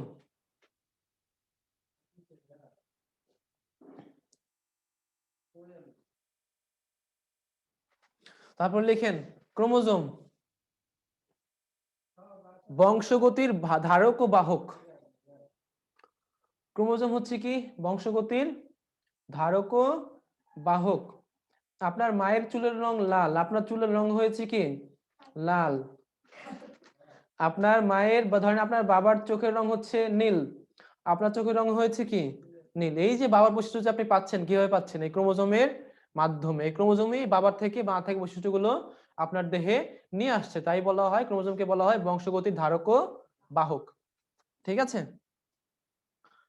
আর ক্রোমোজোমের মধ্যে বংশধারা বহনকারী জিন থাকে। কি থাকে? এই জিন কিন্তু আবার সেই ভূতপেতনি জিন না, ঠিক আছে। এই জিন হচ্ছে ডিএনএর একটা কোড। যাই হোক, কত বিস্তারিত আপনার জানা লাগবে না, আপনারা শুধু জেনে রাখেন যে ক্রোমোজোমের মধ্যে কি থাকে? বংশধারা বহনকারী জিন থাকে। ক্রোমোজোমের মধ্যেই লেখেন যেতে কি থাকে? বংশধারা বহনকারী জিন থাকে, ঠিক আছে। বংশধারা বহনকারী কি থাকে? জিন থাকে। এবার চলে আসি আমরা টিস্যুতে। কোষ সম্পর্কিত আলোচনা আমাদের মোটামুটি শেষ। পুরো তো শেষ করা যাবে না, এতটুকুই আপাতত আপনাদের লাগবে। লেখেন প্রাণী টিস্যু। টিস্যুতে চলে আসি। টিস্যু টিস্যু হচ্ছে কি? ওই যে টিস্যু সঙ্গে প্রথমে দিয়েছি, টিস্যু হচ্ছে এক গ্রুপ অফ সেল যাদের উৎপত্তি একই, যাদের ফাংশন বা যাদের কাজ কি একই। মাশাআল্লাহ, মাশাআল্লাহ।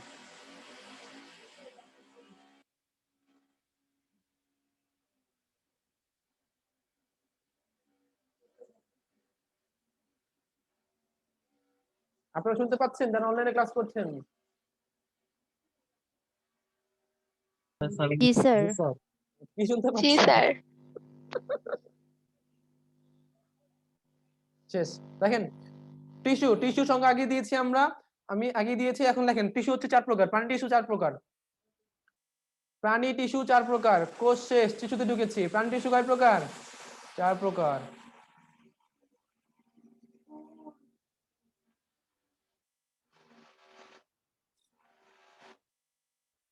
4 প্রকার। দেখেন আবরণী টিস্যু, যোজক টিস্যু, পেশি টিস্যু, স্নায়ু টিস্যু।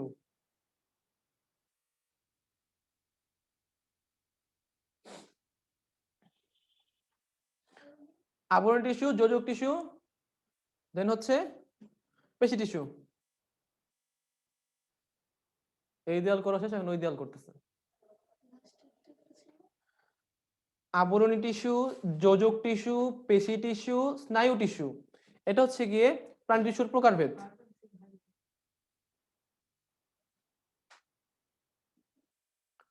বুঝা গিয়েছে? শুধু পড়বেন যে কোন টিস্যু কোথায় থাকে। দেখেন, আবরণী টিস্যুর কাজ হচ্ছে দেহকে আবৃত করে রাখে। এই যে আমি আপনাদের বলেছিলাম যে আমাদের দেহের সবচেয়ে বড় অঙ্গের নাম কি?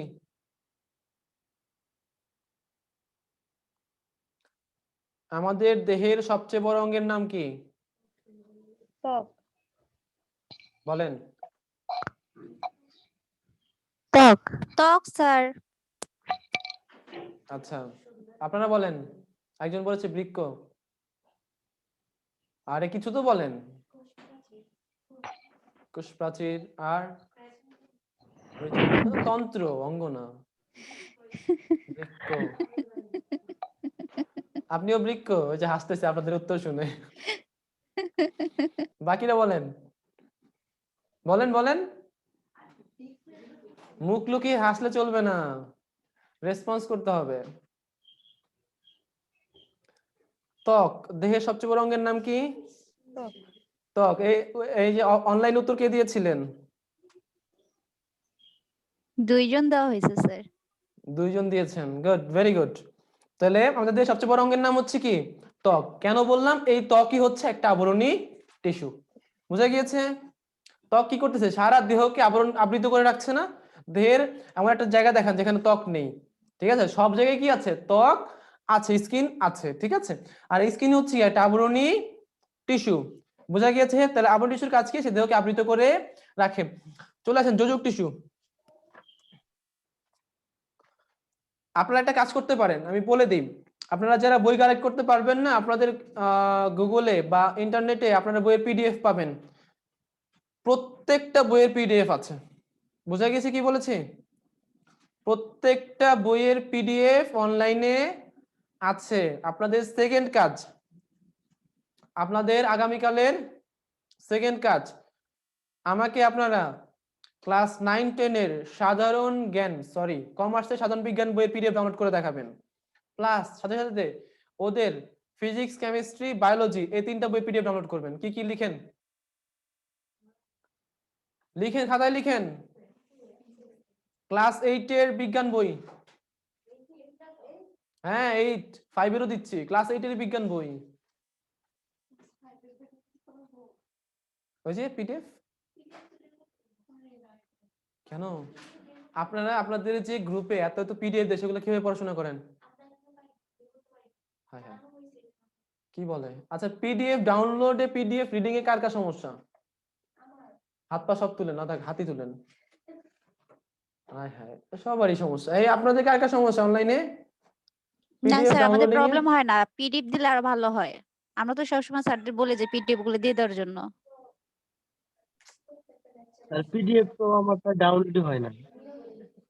আমি বলি, আপনারা আজকে যে ফোনে একটা অ্যাপ্লিকেশন নামাবেন, পিডিএফ ডাউনলোড হবে না, পিডিএফ এর ঘাড় হবে। দাঁড়ান, এই যে WPCRS, লেট মি সি, আমি আমারটাই দেখে নিই। WPS, WPS. হ্যাঁ হ্যাঁ হ্যাঁ, WPS অফিস। অফিস। আর নয় হচ্ছে গুগল ডক্স, না গুগল ডক্স লাগবে না, আপনারা এটাই নামাবেন। WPS অফিস অ্যাপ্লিকেশনটা নামাবেন, ঠিক আছে? এবার যত পিডিএফ দিক যাই দিক না কেন, সব এই অ্যাপ্লিকেশন দিয়ে ওপেন হবে। অনেক সময় দেখা যায় যে আমাদের ফোনে ওই পিডিএফ ওপেন করার মতো কোনো সফটওয়্যার বা ইনস্টল করা থাকে না, তখন আমাদের এক্সট্রা করে এগুলো নামাতে হয়, ঠিক আছে? WPS অফিসে আপনি সব ইজিলি একদম নোট করে রাখতে পারবেন, ঠিক আছে? ওগুলো হারাবে না। তো এই অ্যাপ্লিকেশন পাশে সবাই যে নামাবেন, গুগলে যে সার্চ করবেন class 9-10 or class 9 biology PDF book, এইটুকু লিখলে, এটুকু তো বুদ্ধি করে লিখতেই পারবেন, এটুকু লিখলেই চলে আসবে। তো এখান থেকে ক্রোম থেকে নামাবেন, গুগল থেকে না, ক্রোম ব্রাউজার থেকে নামাবেন, ঠিক আছে? ক্রোম থেকে নামিয়ে ওইটা ডাউনলোড করলে ওইটা আপনার অটোমেটিক ওই WPS অফিসে চলে যাবে। তখন অ্যাপ্লিকেশন ওপেন করলে আপনি সেখানে আপনার বইটা নামানো দেখবেন, ঠিক আছে? আবার নামানোর সময় আপনার ওপেন আসবে যে কি দিয়ে আপনি ওপেন করতে চান। আপনি কি ক্রোম দিয়ে ওপেন করতে চান বা আপনি কি ডাব্লিউপিএস অফিস দিয়ে ওপেন করতে চান, তখন আপনি কি দিবেন? ডাব্লিউপিএস অফিস দিয়ে ওপেন করলে ওটা অটোমেটিক সেই ডাব্লিউপিএস অফিসে চলে যাবে। আপনি ওইখান থেকে ইজিলি এগুলো পড়তে পারবেন, দেখতে পারবেন, ঠিক আছে? এখন বললেন না যে স্যার ভাইয়া পারবো না। সবাই কি কি পাস করে আসছেন? ইন্টার পাস করে আসছেন। এইটুকু জ্ঞান বুদ্ধি ইনশাআল্লাহ সবার মধ্যেই আছে, ঠিক আছে? বুঝা গিয়েছে? তাহলে আপনাদের কালকে দুইটা কাজ দিয়েছি আমি। এক হচ্ছে করোনা ভাইরাস সম্পর্কিত যাবতীয় তথ্য নোট ডাউন করে আমাকে দেখাবেন। সেকেন্ড হচ্ছে না পারলে আমাকে নক করবেন, গ্রুপে নক করবেন, সমস্যা নেই, আমি দেখাই দিব। দরকার হলে আমি আপনাদের স্ক্রিন রেকর্ডিং করে দিয়ে দিব। বুঝা গিয়েছে কি বলেছি? কয়টা লেখেন স্যার ক্লাস 8 এই এর বিজ্ঞান বইয়ে বই। কি আমরা পিডিএফ করব? বই পিডিএফ করাই আছে, আপনারা শুধু ডাউনলোড করবেন। যদি বই না পান জি একান্তই স্যার। ছোট ভাইদের, ঠিক আছে? সরি, ক্লাস 8 এর বিজ্ঞান বই লিখেছেন? এবার লেখেন ক্লাস 9 10 কমার্সের সাধারণ বিজ্ঞান বই। কমার্সের সাধারণ বিজ্ঞান একটা বই আছে যেটা আপনাদের পড়ানোর কথা ছিল এবার, কিন্তু এবার আর হচ্ছে না সেটা, যেটা আপনাদের গাইড দেওয়া হয়েছে। কমার্সের সাধারণ বিজ্ঞান বইটা পড়বেন, বইটা ডাউনলোড করবেন। দেন হচ্ছে ওদের বিজ্ঞান সরি সায়েন্সের, কমার্স গেল, সায়েন্সের কি কি ডাউনলোড করবেন? Physics, chemistry, biology. আপনারা সায়েন্স না, কিন্তু আপনাদের সবকিছু সায়েন্স থেকেই আসতেছে। সাধারণ বিজ্ঞান পুরোটাই সায়েন্স থেকেই। আমি আপনাদের মাঝে দিয়ে ক্লাস করেছিলাম, মেবি আপনাদের সায়েন্স থেকেও পড়েছিলাম, বই টই নিয়ে আসছিলাম, ফিজিক্স বই নিয়ে আসছিলাম, কেমিস্ট্রি বই নিয়ে আসছিলাম, কিছু করার নেই, বেসিক ওগুলাই। হ্যাঁ, আপনি ওইসব বেসিক আর কই পাবেন? ওই সায়েন্সের বই ধার ধারতে হবে। বুঝা গেছে? তাহলে কয়টা বই ডাউনলোড করে দেখাবেন আমাকে? টোটাল 4টা। বুঝা গিয়েছে? কি কি করবেন? ক্লাস 8 এর সাধারণ বিজ্ঞান বই, ক্লাস 9 সরি 5টা, ক্লাস 9 10 এর সাধারণ বিজ্ঞান বই, কমার্সের যেটা, আর হচ্ছে ক্লাস 9 10 এর সায়েন্সের ফিজিক্স, কেমিস্ট্রি, বায়োলজি বই। এখন আপনাদের বলবেন ভাই আমাদের কি সবই পড়তে হবে? না, আপনারা এইচএসসি পরীক্ষা দিবেন না যে আপনাদের এগুলো সরি আবার এসএসসি পরীক্ষা দিবেন না যে আপনাদের এগুলো সব পড়তে হবে। কিছু কিছু বেসিক এর মধ্যে আছে, ওগুলো থেকে পড়তে হবে, ঠিক আছে? তাহলে তো সমাধান হয়েই গেল। বই না পাইলেও আপনারা পিডিএফ ডাউনলোড করে পড়ে নেবেন, পড়বেন, ঠিক আছে? তখন একটা সুবিধা হবে, আপনাদের বইটার ছবি তুলে দিলে আপনারা ওই পিডিএফ দেখে দেখে দেখাতে পারবেন, ঠিক আছে? চলে আসেন, কোথায় ছিলাম? ও টিস্যুতে ছিলাম না? আমাদের আবরণী টিস্যু শেষ হয়েছে। এবার চলে আসেন যোজক টিস্যু। যোজক টিস্যু উদাহরণ লিখবেন। লেখেন কোমলাস্থি, অস্থি, কোমলাস্থি, অস্থি, দেন হচ্ছে পেশি, কোমলাস্থি, অস্থি, দেন হচ্ছে পেশি, রক্ত, লসিকা। রক্ত এবং লসিকা, রক্ত লসিকা এগুলা কি সবই আপনাদের পড়িয়েছি আমি। রক্ত এবং লসিকা, ঠিক আছে? এরা সবই হচ্ছে কি তরল যোজক টিস্যু। তারপর কি বাকি আছে? রক্ত সম্পর্কে আপনাদের হিউজ ভাবে পড়াশোনা করানো হয়েছে। চলে আসেন স্নায়ু টিস্যু। না সরি, আরেকটা আছে পেশি টিস্যু। পেশি টিস্যুর মধ্যে আপনারা যেটা লিখবেন, মানুষের হাত ও পায়ে পেশিটা লাগবে না। পেশি আপনারা কোথায় কোথায় আছে জানেন? হাতে আছে, পায়ে আছে, হৃৎপিণ্ডে আছে। হৃৎপিণ্ডের পেশির আলাদা নাম আছে কার্ডিয়াক পেশি, এটা লিখে রাখেন। এটা আমি রক্তের চ্যাপ্টারে পড়েছিলাম। হৃৎপিণ্ড কি দিয়ে তৈরি? কোন পেশি দিয়ে তৈরি? কার্ডিয়াক পেশি দিয়ে তৈরি, ঠিক আছে? Cardiac muscle. হৃৎপিণ্ড কি দিয়ে তৈরি? কার্ডিয়াক মাসল, ঠিক আছে? মাসল। হাত ও পায়ের পেশি তৈরি হচ্ছে ঐচ্ছিক পেশি দিয়ে। আমরা চাইলেই হাত পা নাড়াতে পারছি, আমাদের ইচ্ছার আওতায় এটা, ঠিক আছে? তাহলে হাত আর পায়ের পেশি কি দিয়ে তৈরি? ঐচ্ছিক পেশি। লিখে রাখেন, হাত পা ঐচ্ছিক।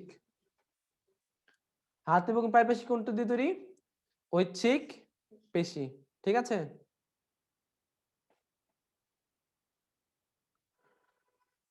এইবার কিছু আমাদের ভিতরে কিছু ইন্টারনাল অর্গান আছে যেগুলো কিন্তু আমাদের আওতার বাইরে, যেমন পাকস্থলী, তারপর হচ্ছে কি হার্টও এগুলোর মধ্যে পড়ে যায়, ঠিক আছে?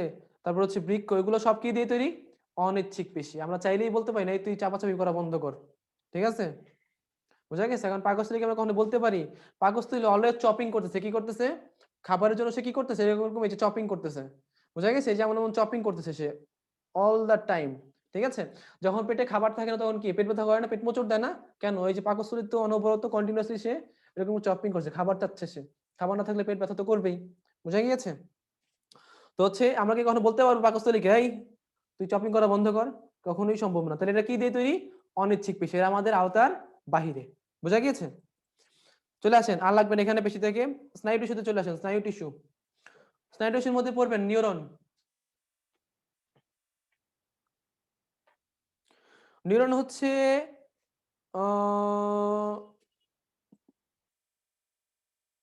স্নায়ুতন্ত্রের গঠন ও কার্যকারী একক। নিউরন কি লেখেন? স্নায়ুতন্ত্রের গঠন ও কার্যকারী একক।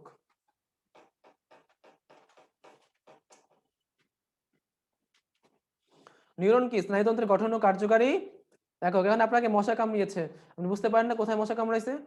না দেখে তো টাস করে একটা থাপ্পড় লাগাই দেন নাকি? যে বুঝতে পারেন কি হবে যে কোথায় মশা কামড়ালো, কোথায় পিন ফুটলো, কোথায় আগুনের টাচ লাগলো, এগুলো সবই কে কে দিচ্ছে আমাদের? কে সিগন্যাল দিচ্ছে? এই স্নায়ুতন্ত্র। স্নায়ুতন্ত্রের মধ্যে কে সিগন্যাল দিচ্ছে? এই নিউরন। বুঝা গিয়েছে?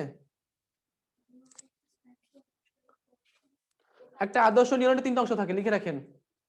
একটি আদর্শ নিউরনের কয়টি অংশ থাকে? 3টি। কোষ দেহ, ডেনড্রাইট এবং অ্যাক্সন। আর লাগবে না এখান থেকে, শেষ। কোষ টিস্যু শেষ।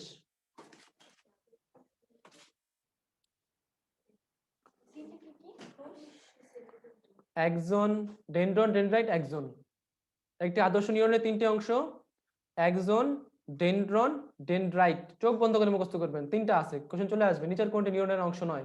এই 3টাতে একটা দিয়ে দিবে। বুঝা গেছে? Axon, dendron, dendrite. ঠিক আছে? আপনাদের জীববিজ্ঞানের বিকাশ, কোষ কলা, টিস্যু শেষ। এবার আর 2টা টপিক বাকি, শুধু জিনতত্ত্ব বা জেনেটিক্স, প্রাণী বৈচিত্র্য। প্রাণী বৈচিত্র্য আপনাদের কাজ থাকবে। প্রাণী বৈচিত্র্য সম্পর্কে আপনারা পড়াশোনা করবেন, ক্লাস 8 এর বিজ্ঞান বইয়ে পাবেন। ঠিক আছে? ওদের একটা টপিক আছে জীব বৈচিত্র্য বা বায়োডাইভার্সিটি, ওটা পড়বেন। এটা আপনাদের কাজ থাকবে। চলে আসেন আপনাদের করণীয় প্রদত্ত ডিপ্লোমা ইন নার্সিং বইতে চলে আসেন, গাইডে চলে আসেন। এখানে টিস্যু সম্পর্কে কিছু কিছু কথা বলেছে, পড়ে ফেলেন। টিস্যু সম্পর্কে কি বলছে পাইছেন সবাই? 48 পেজে বা 48 পেজে। কি হলো এরকম বড় দীর্ঘশ্বাস? কি কিছু হাফ ছেড়ে বাঁচলেন নাকি?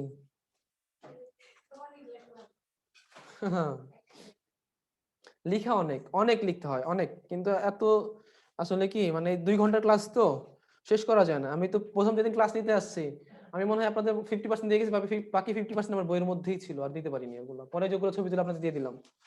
অতগুলো লিখতে গেলে খবর ছিল। কিছু কারণ নেই, গুরুত্বপূর্ণ টপিক ছিল, গুরুত্বপূর্ণ চ্যাপ্টার ছিল, ওগুলো পড়তে হতোই। অ্যাডমিশন টেস্ট বলে কথা, লাইফটা এখানেই সেটেল হবে। বুঝা গিয়েছে? এবার যত যাই বলেন, হ্যাঁ যদি বলেন যে ভাইয়া কিসের লাইফ সেটেল, বিয়ে শাদী করে আদর্শ বউ হব, ওইটা বললে ওইটাই হবেন। বুঝা গেছে? আর যদি বলেন যে না একজন আদর্শ নার্স হব, তাহলে হচ্ছে তখন এই পড়াশোনা ওইভাবেই করতে হবে। ঠিক আছে? চলে আসেন টিস্যুতে। মাইটোকন্ড্রিয়ার প্রোটিন থাকে কত পার্সেন্ট? লাগবে না এটা। এককোষী প্রাণী অ্যামিবা, আমরা সবাই জানি। পাটের আজকে বলা হয় বাস্ট ফাইবার, এটা দেখান। পাটের আজকে কি বলা হয়? Bast fibre. কোষ তত্ত্বের প্রবর্তক লাগবে না, একাধিক কোষ বিভিন্ন কাজের জন্য মিলিত হয়ে তৈরি হয়। এই যে দেখেছেন যে অনেকগুলো কোষ মিলিত হবে একটা কাজ তৈরি করে, সেটাকে কি বলা হয়? টিস্যু বা কলা। টিস্যুর বাংলা হচ্ছে কলা, আবার এই কলা সেই কলা না কিন্তু। ঠিক আছে? এটা আপনাদের মাত্রই পড়ালাম। কোষের মস্তিষ্ক বলা হয় নিউক্লিয়াসকে। কোষের মস্তিষ্ক বলা হয় কাকে? নিউক্লিয়াসকে। খুবই খুবই গুরুত্বপূর্ণ কোশ্চেন। একাধিক নিউক্লিয়াস থেকে পেশি কোষে লাগবে না। সবুজ ফল পাকলে রঙিন হয় জ্যান্তোফিলের উপস্থিতির কারণে। এটা লাগিয়ে রাখেন। সবুজ ফল পাকলে হলুদ বা পাকলে রঙিন হয় কেন? জ্যান্তোফিল নামক রঞ্জক পদার্থের কারণে। সবুজ টমেটো পাকার পর লাল হয় ক্লোরোফিল তৈরি বন্ধ হওয়ার কারণে। দেখেন একদম বেসিক পড়াশোনা। ক্লোরোফিল থাকলে সেটা কি হবে? সবুজ হবে। তো সবুজ টমেটো যখন আস্তে আস্তে পাকা শুরু করে, তখন কি হয়? আপনার ওই ক্লোরোফিলের পরিমাণটা আস্তে আস্তে মানে ক্লোরোফিল উৎপাদন বন্ধ হয়ে যায়, অর্থাৎ কি সেটা সবুজ থাকে না, তখন সেটা আস্তে আস্তে কি হয়? রঙিন হওয়া শুরু করে। বুঝা গেছে? কিসের কারণে? ক্লোরোফিল তৈরি বন্ধ হয়ে যায় এজন্য। বুঝা গিয়েছে? তারপর চলে আসেন, কোষের প্রাণ শক্তি বলা হয় কাকে? মাইটোকন্ড্রিয়াকে। প্রাণ শক্তি, কোষের শক্তি ঘর বা পারস কাকে বলা হয়? মাইটোকন্ড্রিয়াকে। বুঝা গেছে? মাইটোকন্ড্রিয়া হলো কোষের শ্বসন অঙ্গাণু। ওই যে আমরা বলেছি যে কোষের যাবতীয় শ্বসন করতে সাহায্য করা কার কাজ? মাইটোকন্ড্রিয়ার কাজ। ঠিক আছে? তারপরে দেখেন মানুষের শরীরে কোনো স্থানে ক্যান্সার হলে সেখানে দ্রুত কোষের সংখ্যা বেড়ে যায়। দেখেন ক্যান্সার রোগটা কেন হবে একটু বলি। আমাদের দেহের নরমাল একটা সেল ডিভিশন লেভেল আছে, ঠিক আছে? এই সেল ডিভিশন হচ্ছে বলে আমরা দিনে দিনে এত বড় হচ্ছে। আমাদের উৎপত্তি কিন্তু জাইগোট থেকে, জাইগোটটা বিভাজিত হতে হতে আজকে আমরা এত বড় মানুষ হিসেবে পৃথিবীতে এসেছি। তো অনেক সময় দেখা যায় যে এই কোষের ভিতরে যে সেল ডিভিশনের যে ব্যাপারটা সেটা নষ্ট হয়ে যায়, তখন অনিয়ন্ত্রিত সেল ডিভিশন হয়। মানে এক জায়গায় ধরেন একটা থেকে দুইটা সেলের মতো ছিল, দুইটা থেকে চারটা হয়তো হাইয়েস্ট, কিন্তু সেখানে দুইটা থেকে হয়ে গেছে 20টা সেল। তখন কি ওই জায়গাটা ফুলে যায় এবং ক্যান্সারটা সৃষ্টি করে। বোঝা গেছে? তাহলে অনিয়ন্ত্রিত কোষ বিভাজনের কারণে, অনিয়ন্ত্রিত কোষ বিভাজনের কারণে কি কি সৃষ্টি হয়? ক্যান্সার বা টিউমার। বোঝা গিয়েছে? তারপর দেখেন উদ্ভিদ মাটি থেকে পানি ও খনিজ লবণ পরিবহন করে জাইলেম কণার মাধ্যমে পড়বেন। একগুচ্ছ থেকে সৃষ্ট এবং একইকার সম্পাদনের জন্য নিবিড়ভাবে অবস্থানকারী কোষগুচ্ছকে কি বলা হয়? টিস্যু। যেটা আমি বললাম যে একই উৎস থেকে সৃষ্ট মানে কি উৎপত্তি এক, কাজ কি একই। বোঝা গেছে? একই কাজ। বোঝা গেছে? সেটা হচ্ছে কি টিস্যু। ঠিক আছে?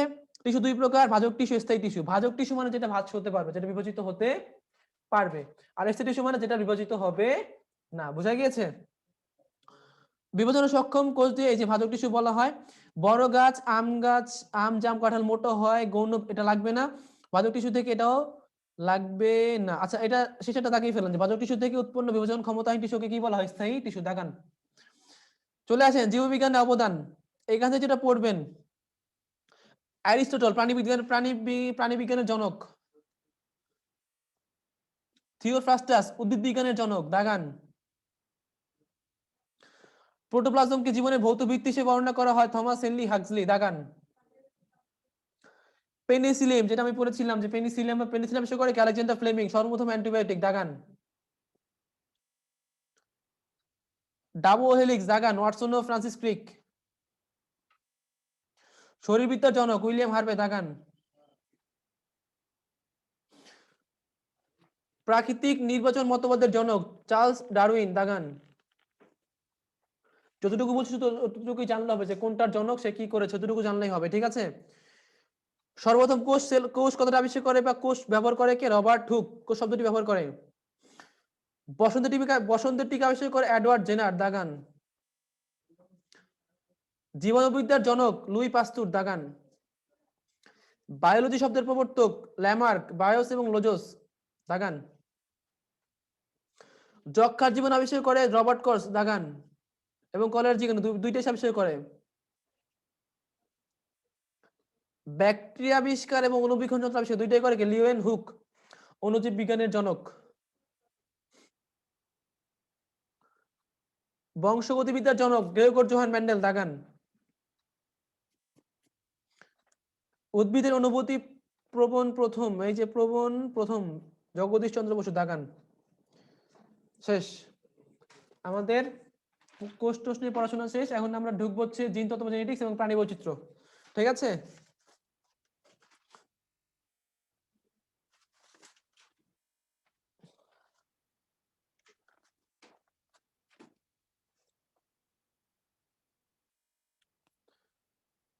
আপনাদের পড়া নিয়ে নেন। আপনাদের নেক্সট যে পরীক্ষা হবে, দেখেন এখানে চলে আসেন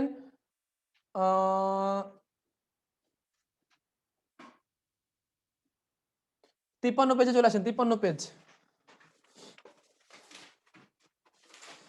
আপনাদের নেক্সট যে পরীক্ষা হবে সেই পরীক্ষার সাথে এই 53 পেজেও কিছু কিছু এগুলো পড়ে ফেলবেন। ঠিক আছে? 53 পেজ থেকে পড়বেন হচ্ছে গিয়ে এলডিএল অবধি।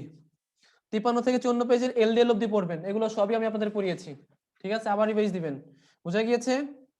53 পেজ থেকে 53 পেজের পরে 54 পেজে দেখেন স্নায়ু এবং স্নায়ু রোগের উপরে আছে এলডিএল, এগুলো পড়ে ফেলবেন। চলে আসেন, এবার ঢুকি হচ্ছে আমরা কোথায় ঢুকবো? জেনেটিক্সে।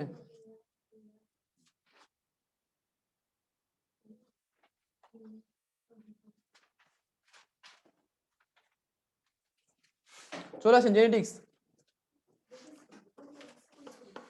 জেনেটিক্স থেকে যেটা পড়বেন গাইডে আছে এগুলো পড়লেই হবে। ডিএনএ কি দেখেন, এখানে ডিএনএ এর ফুল মিনিং, আপনারা সবাই ডিএনএ ফুল মিনিং তো জানার কথা, ডিঅক্সিরিবোনিউক্লিক অ্যাসিড। বেসিক কোশ্চেন, ডিএনএ ফুল মিনিংটা পড়বেন। এটা হচ্ছে 49। ওই যে আমরা ছকটা পড়লাম না, ছকের পরেই দেখেন জেনেটিক্স সম্পর্কিত কিছু পড়াশোনা আছে। পেয়েছেন আপনারা? অনলাইন ক্লাস পার্টি পেয়েছেন? জি স্যার।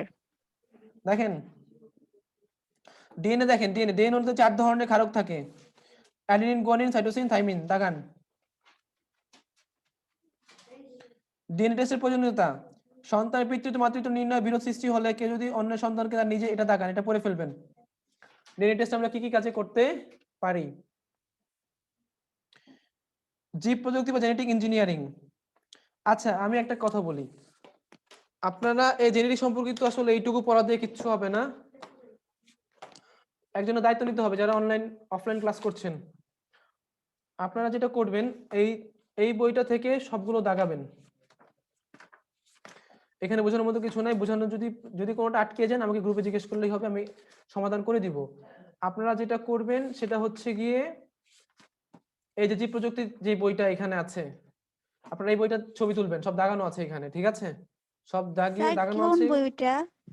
এই যে বায়োলজি বই আমি ব্যবস্থা করছি আপনাদের জন্য, দাঁড়ান। এই জেনেটিক্সে এইটুকু পড়াশোনা দিয়ে আসলে কিচ্ছু হবে না। ল্যাকিংস থেকে যাবে, একটা রিস্ক থেকে যাবে, ঠিক আছে? একটা দুটো কোশ্চেন মিস হয়ে যেতে পারে। আপনারা যেটা করবেন, আপনারা আমার এই বইটার ছবি তুলবেন, এখানে আপনাদের জন্যই দাগানো আছে সব। আপনারা এই বইগুলো একটা দাগিয়ে ছবি তুলে আপনাদের মেসেঞ্জার গ্রুপে সবাইকে দিয়ে দিবেন। আচ্ছা অল্প কয়টা পেজ, আমি দিতে পারি দিয়ে দিতে নাকি? 1 2 স্যার আপনিই দেন। 3 4। আচ্ছা তাহলে আমি আপনাদের এখন যে ছবিগুলো দিব সেগুলো হচ্ছে আপনাদের কোন টপিক, লেকচার 5 এর কোন টপিক বলেন তো? জেনেটিক্স, ঠিক আছে?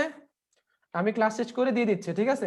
এইখানে বোঝানোর মতো আর কিছু নাই, এখানে বোঝানোর মতো আর কিছুই নাই, শুধু পড়বেন, কোনোটা আটকে গেলে আমাকে বলবেন, ঠিক আছে? আমি ইজিলি সলভ করে দিব। দরকার যদি আপনাদের যদি সমস্যা হয়ে থাকে, যদি সবারই দেখা গেছে অনেক মেজর কোনো প্রবলেম, তখন আপনারা বলবেন যে ভাইয়া আমরা এটা সলভ করতে চাই, আপনি চাইলে আমাদের এখন সলভ করে দেন। তখন মেসেঞ্জারে গ্রুপ কলের সুবিধা আছে, যে কোনো ভাবে আমি আপনাদের সেটা কি করে দিব, সলভ করে দেওয়ার চেষ্টা করবো। যেন আজকের প্রবলেমটা আজকেই সলভ হয়ে যায়। আমাকে জানাতে হবে যে ভাইয়া আমরা এই সময় একটা গ্রুপ কলের আয়োজন করতে চাচ্ছি, আমরা সবাই থাকবো, আমাদের এই প্রবলেম হয়েছে, আপনি এই প্রবলেমগুলো আমাদেরকে সলভ করে দেন, ঠিক আছে? বুঝা গিয়েছে? আমাকে মেনশন করে জানাবেন, নাহলে আমার কাছে নোটিফিকেশন আসবে না। আমি আপনাদের এটা দিচ্ছি। তাহলে জেনেটিক্স এর পড়াশোনা এর বাহিরেও এগুলো নিয়ে পড়াশোনা করতে হবে, যেগুলো এখানে দাগানো আছে সেগুলো খুবই গুরুত্বপূর্ণ পড়াশোনা। তাহলে জেনেটিক্স তো হলো, আমি এখন ছবি তুলে দিচ্ছি। আর প্রাণী বৈচিত্র্যের জন্য আপনারা যেটা করবেন, আপনাদের প্রাণী বৈচিত্র্যের জন্য আপনাদের বইতেও কিছু দেওয়া নাই, আর বায়োলজি বইটা তো এই 19 এর বইটাতেও তেমন কিছু দেওয়া নেই।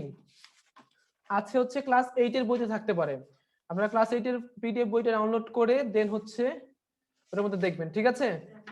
প্রাণী বৈচিত্র্য খুব বেশি কিছু না, মানে জাস্ট ডাইভার্সিটি, মানে কোথায় কোন প্রাণী বাস করে, স্যার কোন প্রাণীর ক্লাস 8 এর বৈশিষ্ট্য বইয়ের কি। কত পেজ একটু বইলা দেন, বই আছে। ক্লাস 8 এর বই কত পেজ আমারও তো খেয়াল নাই, খেয়াল থাকলে আমি এখনই বলে দিতাম রে। তো যেটা করবেন আপনি সেটা হচ্ছে আপনি একটু খুঁজবেন, ঠিক আছে?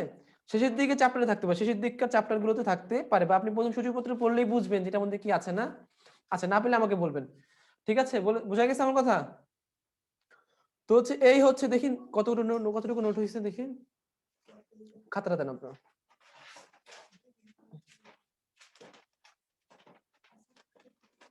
খুব বেশি হয়নি যা হচ্ছে।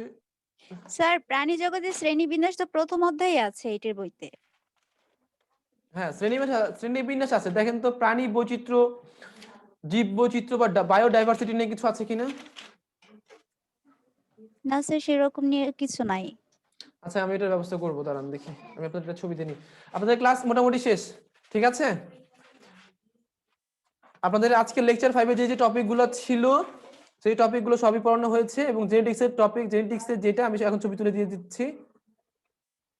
আর হচ্ছে স্যার মেসেঞ্জারে কোন গ্রুপে কথা বললেন? জি আমি স্যার মেসেঞ্জারে কোনো গ্রুপে অ্যাড হই নাই। আপনি মেসেঞ্জার কোনো গ্রুপে অ্যাড হন নাই, আপনার নাম কি? সঞ্জয় চৌধুরী। সঞ্জয় আপনি আচ্ছা এইখানে আপনার এই মুহূর্তে যেই নাম, আচ্ছা আপনি আপনাদের ডিপ্লোমা গ্রুপে আছেন, মানে ফেসবুক গ্রুপে আছেন? মানে মেসেঞ্জারে না, আচ্ছা আপনি ফেসবুকে একটা ফেসবুক গ্রুপে পেজের আছেন? লিংক দেওয়া হয়েছিল। হ্যাঁ ওই জি গ্রুপে আছেন। আচ্ছা সোনিয়া আক্তার মুন আছেন আপনি? স্যার আপনি যেটা করবেন, এই সঞ্জয় চৌধুরীকে একটু কষ্ট করে আপনার গ্রুপে অ্যাড করবেন, ঠিক আছে? জি স্যার, কিন্তু আমি তো তার আইডির নাম জানি না। এই যে সঞ্জয় চৌধুরী এই নামই আছে। আচ্ছা স্যার। করবেন সঞ্জয় চৌধুরী, আপনি ওই যে এই সোনিয়া আক্তার মুনকে শুধু নক করবেন, ঠিক আছে? জি নক স্যার। করার পর কিছু ওগুলোর জন্য কিন্তু নক করা অবধি শেষ, বুঝা গিয়েছে? তারপরে কোনো কিছু দায়িত্ব কিন্তু আমি নিব না, আচ্ছা বলে ঠিক দিলাম, আছে সাবধানে বলে দিলাম কিন্তু। স্যার। ওর আইডি স্যার এই সোনিয়া আক্তার মুন, আপনি রিস্ক নিতে চাচ্ছেন? বলেন আমাকে। স্যার আপনি অ্যাড করে দেন, আপনি যেভাবে বলতেছেন আমার ভয় লাগতেছে। আচ্ছা আচ্ছা ভয় পাওয়ার কিছু নাই, আমি কিভাবে অ্যাড করব? আচ্ছা আচ্ছা, এক কাজ করেন, থাক, ওই রিস্ক নেওয়া লাগবে না। সঞ্জয় চৌধুরী, আপনি আমাকে নক করবেন, আমাকে গ্রুপে খুঁজবেন, দেখি পান কিনা। ঠিক আছে? স্যার আপনার আইডি কোনটা? আমার আইডি গ্রুপে স্যার আইডি পাবেন, আপনি কোনটা? একটু আপনার আপনার সেই গ্রুপে স্ক্রল করলেই পাবেন, আমার একটা পোস্ট আছে পিডিএফ নিয়ে। ঠিক আছে? আপনি আপনার সেই ফেসবুক গ্রুপে স্ক্রল করলেই পাবেন, আমি পিডিএফ নিয়ে একটা পোস্ট করেছিলাম, রায়হান হাওলাদার। ঠিক আছে? বুঝা গিয়েছে? আপনি আমাকে নক করলে আমি অ্যাড করে দিব। বুঝা গিয়েছে কি বলেছি? কি বলে? মানে স্যার আপনার আইডির নাম কি? আইডি নাম হচ্ছে রায়হান হাওলাদার। এবারও পাননি? আচ্ছা ঠিক আছে স্যার। Where is it? আমি লিখে দিচ্ছি। আচ্ছা ঠিক আছে স্যার। না মানে স্যার সার্চে দেখায়।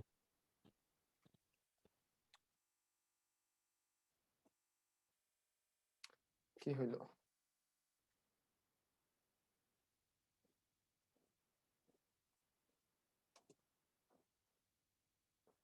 নাদিয়া তুম খাদিজা।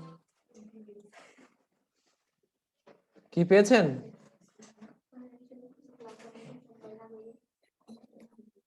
মানে স্যার এখনো তো সার্চ দেই নাই। এই ক্লাস শেষে আপনাকে জিজ্ঞেস তারপর করিনি। সার্চ দেব আর কি।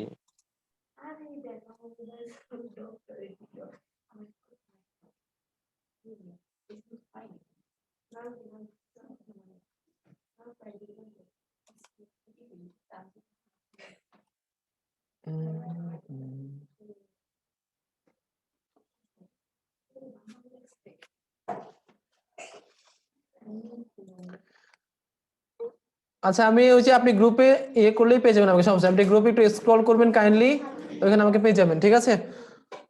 তারপরে হচ্ছে দেখেন, আমি আপনাদের পড়া দিয়ে দিচ্ছি আরো কিছু, আপনারা এগুলো পড়ে পড়ে আসবেন। ঠিক আছে? এগুলোও পড়বেন সাথে সাথে। বইয়ের গাইডে, আপনাদের গাইডে যে জেনেটিক্স সম্পর্কিত পড়াশোনা আছে সেগুলো পড়বেন। দেন হচ্ছে দেখেন 50 পেজে চলে আসেন, এই যে বাচ্চারা 50 পেজে চলে আসেন, 50 পেজ। এখানে দেখেন গুরুত্বপূর্ণ তথ্য আছে, এগুলো পড়বেন। প্লান্ট নিউট্রিশনটা, এই টপিকটা পড়বেন। সালোক সংশ্লেষণ ও পরাগায়ন পড়বেন। না না না, সালোক সংশ্লেষণ ও পরাগায়ন এটা পড়ে, প্লান্ট নিউট্রিশনটা পড়ে, গুরুত্বপূর্ণ তথ্যটা পড়বেন। ঠিক আছে? ঠিক আছে, ঠিক আছে, এই পর্যন্তই আপনাদের এই টপিকটা শেষ, 5 নম্বর টপিক এই পর্যন্তই শেষ। বুঝা গিয়েছে? এই পর্যন্ত পড়বেন, আর আমি আপনাদের এখন একটা ছবি দিয়ে দিচ্ছি। আজকের ক্লাস এই অল্প কিছু টপিক ছিল, অল্প কিছু পড়া ছিল, যেগুলো খাতায় লিখিয়েছি চোখ বন্ধ করে এগুলো মুখস্থ করে ফেলবেন। ঠিক আছে? আপনাদের কাছে প্রিভিয়াস ইয়ারের কোশ্চেন আছে? প্রিভিয়াস ইয়ারের কোশ্চেন আছে আপনাদের কাছে? বিগত বছরের কোশ্চেন কার কার কাছে আছে? আছে স্যার, আর ওটা সলভ করাও শেষ।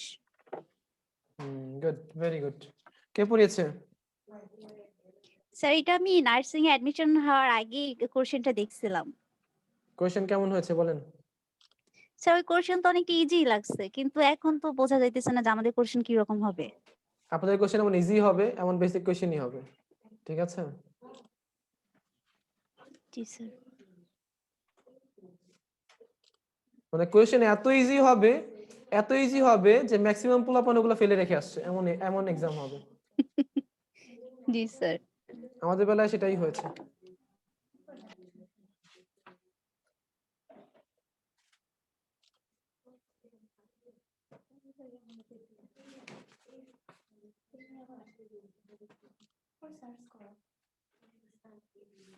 এখানে পরে কয়েকটা পেজ দাগানো নেই, দাগানো, এগুলো দাগিয়ে দিব।